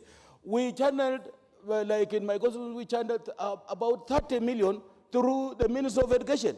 What ended up coming to the constituency was about 10 million, with the condition that 1.2 million shillings should be used to build a class, a figure that we never use under CDF to build a classroom. Therefore, this tells you, it tells you literally that there is a problem in the ministry. Chair, Mr. Honorable Speaker, why I am proposing that this should have been a bill, it would have helped us arrive on a formula that would be fair to all the schools. I have seen the proposal that is in this motion, but I am scared in supporting that formula because there's already a lot of unfairness on the ground. If today you introduced this kind of formula, that would mean that the schools that have been unfair, the schools that have been unfairly treated will always remain poor, and the schools that have had the funding, if we were to go by this formula, will always be getting more money because out of the previous funding, it has attracted more students, and therefore the capitation per student will definitely advantage them. Therefore, Honorable Speaker, I just want to be sensitive to my colleagues, but say, as I finish, that as leadership of this country, we have been unfair. And I think to an extent we have been insensitive. Because how do we dispense the same exams? How do we subject students of this country to the same exams when we have not fairly distributed the facilities? Just imagine, Honorable Speaker, and I hope you have my attention. The other day we were seeing a school in Baringo where students were sitting under a tree. And of course, with a teacher. There were like about 8 students. In fact, the incentives of even students going to school in places like Baringo and Turkana, where now there is hunger, is wanting. But now, when it comes to the end of the year, you will find that those students in Baringo, and those students in Nairobi school, and those students in Lenana, and those students in these well-to-do schools are doing the same exams. How do you really compare these two kind of situations? Honorable Speaker, I just want to emphasize that good members like Honorable Omboko Milemba and any other member who would want to propose a motion that would really help this nation should be able to convert this into a bill. A motion is good, but a bill is better because that way we can then subject to our officers or the executive the rules that they need to take as they allocate these funds. I thank you, Mr. Speaker. To my left now, Honorable Onyego Osolo. Thank you, Mr. Speaker. I equally rise to support the motion by Honorable Omboko Milemba in regard to the criteria for allocation of school infrastructure improvement funds. Mr. Speaker, you will notice from the comments and everyone that has spoken, we are talking about our children in the remote areas. Everyone is supporting this because of the problems that we are facing as members. Inadequate allocation of funds and unequitable distribution of resources is really affecting us, that even coming up with divisions or distribution of our very own NGCDF is not very possible. And one right example is from my constituency, where I have about 156 schools, and that is 70 schools, secondary schools, and the rest being primary schools. And out of the 70, 60 schools do not have well-equipped laboratories, do not have good infrastructure, no school halls, classrooms are partly condemned, and but we still expect the students to perform from those schools. We are invited in education days or for education days in schools where people celebrate admission to university of 6 students in those local schools. I mean, that is a great achievement to them because they claim that, with this infrastructure, this is what we've been able to achieve. We have at least taken 6 students to the university. And that becomes a major celebration in the villages. But when you walk around the school, looking at the infrastructure, going through, the laboratories and necessary infrastructure that are fit for performance of schools, you notice, Mr. Speaker, that those schools are completely under-equipped. I am still confused on the criteria the government uses in distribution of these funds for the purposes of making sure that our schools have adequate, learning structures. The other day, there was an order, and I've been seeing chiefs moving around in our constituencies, insisting that every student, or rather every class 8 pupil, every person, regardless of the grades or the marks they got, must go to high school. So the 100% transition has really affected the operations of the schools. One of the local schools in my constituency called Omobiri Secondary School the other day were teaching their Form 1s from a tent, hiring a tent to have the students there, so that they be able to learn. And because of, obliging, meeting the 100% transition. So we need to come up with clear formula on how, the government needs to come up with a clear formula on how these funds, the education funds, infrastructure funds, is shared. And that formula needs to be shared by to this House. We need to know what criteria is used, because you will get, when you walk around in other constituencies, neighboring constituencies, you notice, Mr. Speaker, that there are some constituencies or schools that started within the same period. There are certain schools that started in your constituency or in a certain constituency. There are some schools doing better than others in terms of infrastructure, being funded by government. We still do not understand the criteria the government uses to make sure that the funds get to local schools. Our students, some of the oldest schools are still very old. They are still looking as they were even then, with the mile of proposals done to them. So now we are left to balance our meager CDF resources to make sure that every school gets infrastructure funds, which is not adequate. That you give 1 million, you find it insufficient. Then you hear there is a certain school somewhere that has received 12 million, 10 million, 7 million. What criteria does the government use to distribute these funds for infrastructure in our schools? That is the question that we need to ask as we support this motion. And for that reason, Mr. Speaker, I support this motion by Honorable Mboko Milemba. And if there is a way the government needs to work, let it come out with speed and show us this formula so that it is equitable, not equality. It should be equitable on need basis, how we can be able to balance the resources across the country. Thank you, Mr. Speaker, and I support this. Thank you. Well, let's have Honorable Koi Waruke. And members, if you get a few more minutes, who knows? You may be saving a few more minutes for another member. Okay. As I said, I can't direct. Just that okay, thank you, persuasion. Mr. Speaker. I want to thank you for this opportunity. Mr. Speaker, members have spoken. And Mr. Speaker, education is the key factor to everybody all over the world, Mr. Speaker. And it is a fundamental right to every child in this country, Mr. Speaker. Mr. Speaker, the biggest problem in this country, Mr. Speaker, there are two problems that we need to handle it as a House. On the side of education, Mr. Speaker, one is infrastructure. The classrooms, Mr. Speaker, many members have spoken about infrastructure, and which is very true, Mr. Speaker, that the infrastructure, schools' infrastructure are very poor due to corruption.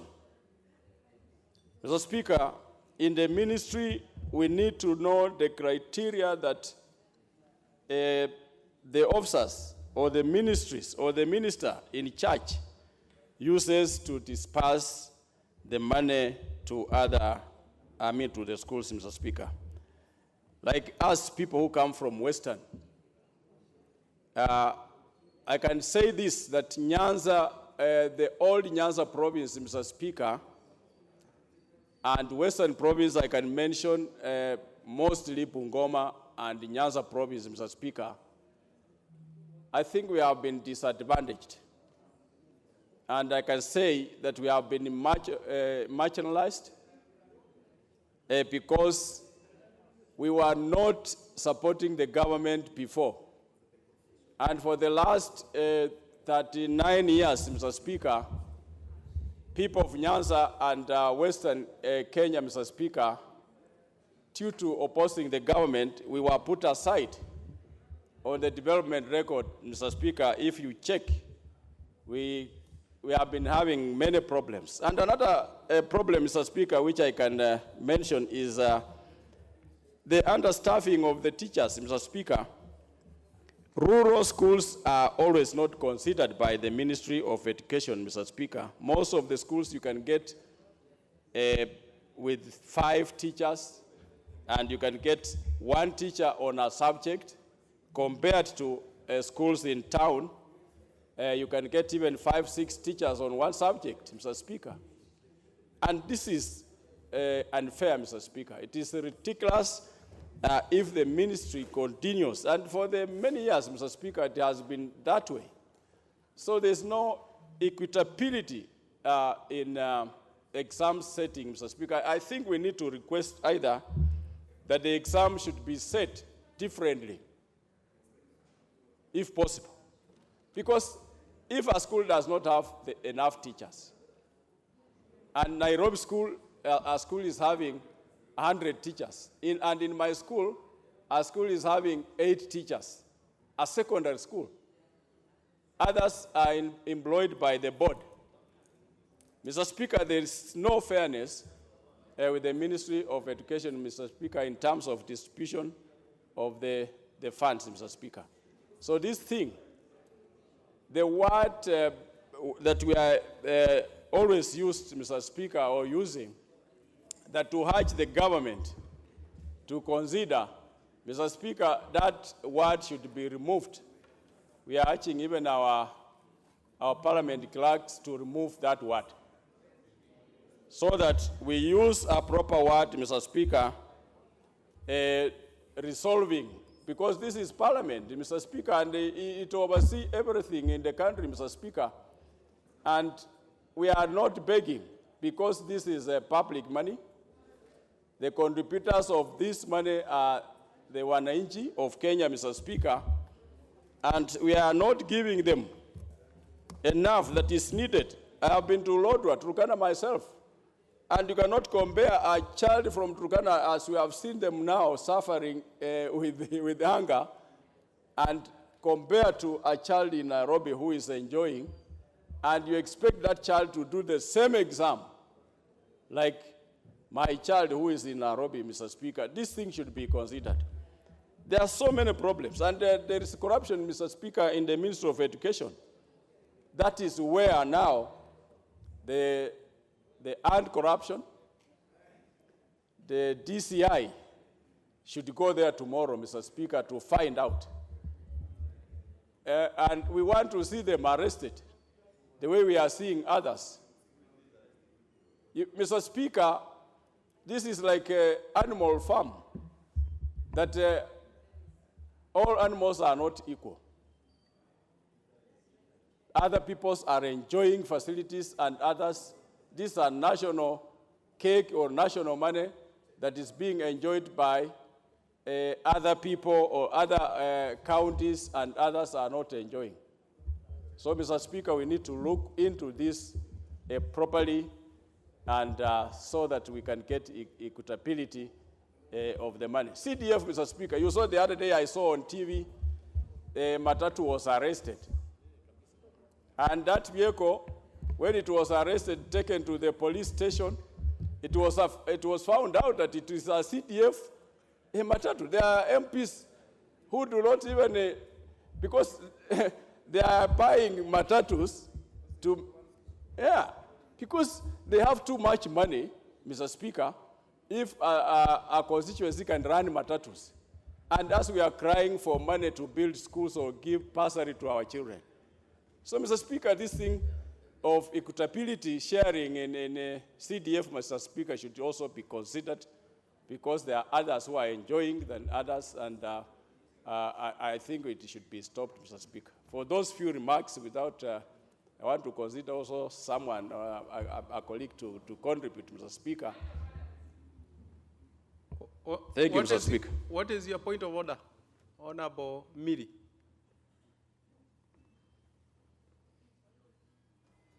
Thank you, Mr. Speaker. Is the honorable member, in order to mislead the House, that there are MPs who buy matatus with the CDF when MPs actually do not control CDF?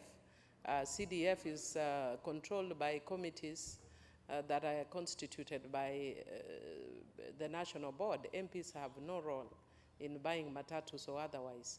And so is he in order to, in misleading the House? And could he, Mr. Speaker, I know he's been in the House for the second time, but he's also a slow learner because he's not supposed to stand when I am on the floor. So perhaps, Mr. Speaker, if you can direct my brother, the honorable member, to sit when I'm. Thank you, Mr. Speaker. But is he in order to mislead the House? MPs have no control over programs that are developed, and he knows that this is even a matter before court, and so MPs have no control of CDF. Thank you. It looked more like an information, some information to member for Silisia, although his reception wasn't sought before the information was given. And he looks like he is content with the information you gave him, Honorable Miri. Let's really proceed because we don't have a lot of time on that. Honorable Manzo. Honorable Kamureni, what is it? What is out of order?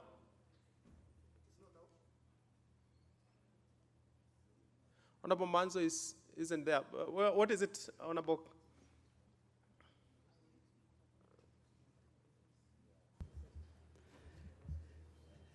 It is intervention, Mr. Speaker, that because of the time, can members, we want to urge the members to at least to use shortest time possible, at least 1 minute, 2 minutes, so that we can get opportunity on this matter.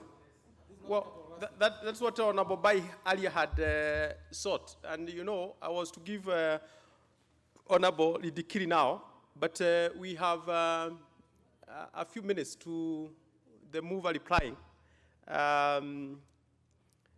And indeed, we should be, you know, members, we have limitation of time on this motion. Must be 3 hours max. Members had sought members to reduce. There's a member, Honorable Bai, had sought that members reduce the time to contribute. Some did not. But, you know, Honorable Miremba, you know, if you could be gracious enough in your time, I was to call Honorable Dikiri. He looks very, but look, this is it. There are those members who spoke earlier. Time is out. Honorable Miremba, on your time to reply, if you are kind enough to donate a few of your minutes to a few members, that would be very helpful. I was to call Honorable Dikiri before the time went out. Thank you. Thank you, Honorable Speaker. Like you have indicated, and members have interest in contribution. Therefore, let me donate 2 minutes to the member you wanted to give immediately before I stood up, and also 2 minutes to Honorable Tonui and 2 minutes to Jared Okello, and then I can finalize. Thank you. You want to give only 2 members? 2 minutes to the Honorable whom you had wanted to give. Then the next one is Honorable Tonui, Bomet, and then Jared Okello. 2 minutes. Very well. Honorable Dikiri, please. Thank you, Mr. Speaker. It's a very traumatizing experience in this House because of the machines, but anyhow, I want to support this motion, bearing in mind that Article 28 talks about the human dignity, the environment that our children are learning, and specifically the discourse, is in deplorable state. Mr. Speaker, we are also talking about Article 42, which states on the right to clean and health environment. Mr. Speaker, the issue of infrastructure is in want in all our day schools. And Mr. Speaker, I think the biggest problem that we have. Order. What is it? What is out of order? Completely out of order. Yes. Mr. Speaker, I was expecting you to give Honorable Aluki a chance so that he could be able to substantiate the MPs who are buying matatus. If he doesn't know, then you should withdraw. Well, Honorable Nyaga, as I already gave direction on that, and I said he clearly was given the right information by Honorable Miri Odhiambo, and he seemed to have received that information. So he is well informed on that. Mr. Speaker, my 2 minutes are being eaten by unnecessary statement. But I was saying, Mr. Speaker, I think the whole problem that's lying with the Minister of Education is the management of the ministry.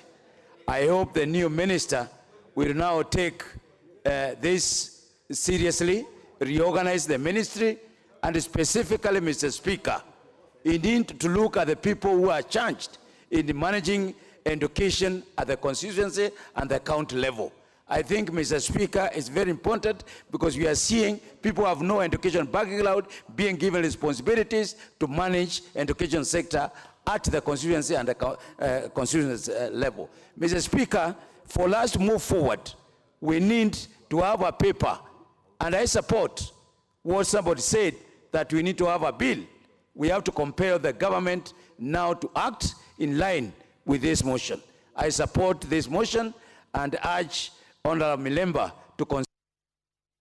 Very well, Honorable Tonui. Thank you, Mr. Speaker. I want to commend Honorable Omboko for bringing this motion, which I do support. I do want to bring up the issue of budget making process. We are a law-making institution that although we are urging the government, I believe we need to take the initiative during that process of budget making, during the budget estimate process and appropriation process, that we capture this. We specifically allocate 75% of the funds to the Ministry of Education must go through the day schools, must go to the day school. These should be funds which are clearly allocated to day schools. We need to specify that during that process because we will have a chance. The other issue is the issue of the cost of construction, especially of classrooms. When we do construct classrooms through CDF, normally we do it at a cost of 500,000, at least in my constituency. But when the same is done by the Ministry of Education, I understand they give a work plan of about 1.5 million. So that is a disparity of 1 million shillings. I do understand possibly because of the 20% which they demand from these schools or whatever, this needs to be harmonized. So the issue of corruption, which arises when classrooms are constructed or the infrastructure is provided through the Ministry of Education, need to be addressed so that the cost of building classrooms are harmonized. Then these funds also should be constituency-based, and there should be a criteria based on the number of schools. Honorable Milemba, did you donate to Honorable Bai? Did you donate to Honorable Bai? Yes. Honorable Bai. Thank you, Mr. Speaker. In the interest of time, thank you, Honorable Milema, for being kind to me and also for bringing the motion before the House. First is, Mr. Speaker, thank you for the time, and I stand to support this motion. Mr. Speaker, we have 3 major basic needs: food, shelter, and education. Shelter, a parent can provide shelter for their kids at home. A parent can provide food for their kids at home, but a parent cannot provide education for their kid at home. We have to partner with the ministry. So, Mr. Speaker, 70% of our children in secondary schools are in day schools. So 70% of this money should go to day schools, failure to which the day schools should get a separate set of exam from the national schools, which are benefiting from proper infrastructure. Thank you, Mr. Speaker. Finally, Honorable Jared Okelo. Thank you, Mr. Speaker. Infrastructure is a crucial element in schools, without which the exams cannot be effectively passed by students. There is a strong evidence, Mr. Speaker, that high-quality infrastructure facilities, better instructions in schools, and improves student outcomes and reduces dropout rates, among other benefits. And in Kenya, Mr. Speaker, we use a fragmented or piecemeal approach to investing in the education infrastructure, and decisions about education infrastructure investments have historically been made under uncoordinated and decentralized model, driven by ad hoc needs and limited funding availability, rather than a strategic approach. And schools in marginalized areas, Mr. Speaker, such as Nyando constituency, face the biggest investment needs in the country, meaning that students attending these schools are doubly disadvantaged. These students are mainly from low-income and rural families, which do not have well-equipped schools. There are no science laboratories, no indoor toilets, overcrowded, and few available toilets. We need to focus on access to quality by employing a multifaceted model to help promote effective learning environments. In a nutshell, Mr. Speaker, we are proposing a holistic and evidence-based model to inform decisions about investments in education infrastructure in the country. This proposed capitation of 70% by Honorable Omboko Milemba will go a long way to improve the infrastructure in schools, and hence I support. Thank you, Mr. Speaker. Honorable Omboko Milemba, you have the remainder of the time to reply. Thank you, Honorable Speaker. I want to thank the honorable members for their contributions and the immense contribution to this particular motion, great support. They have also widened my scope of thinking, and they have also urged me to move ahead and move to another level of a bill, and I want to appreciate. And therefore, without so much ado, I had donated most of my time to them. I want to thank them again and beg to reply. Thank you. Yes, Honorable Sheri, what is out of order? Thank you, Mr. Speaker. Mr. Speaker, I rise on standing order number 53.3. Mr. Speaker, my request is that I request you to defer the putting of the question, Honorable Speaker, to the next sitting day, because of the nature of business in this House, Mr. Speaker. Because members, when they have debated on a motion like this one, sometimes they go to meetings and they go also to get involved in other businesses that engages them as per their position of leadership, and that's why we may not have the numbers to be able to conclusively put a question, and therefore that's why I'm requesting you, Mr. Speaker, sir. Thank you.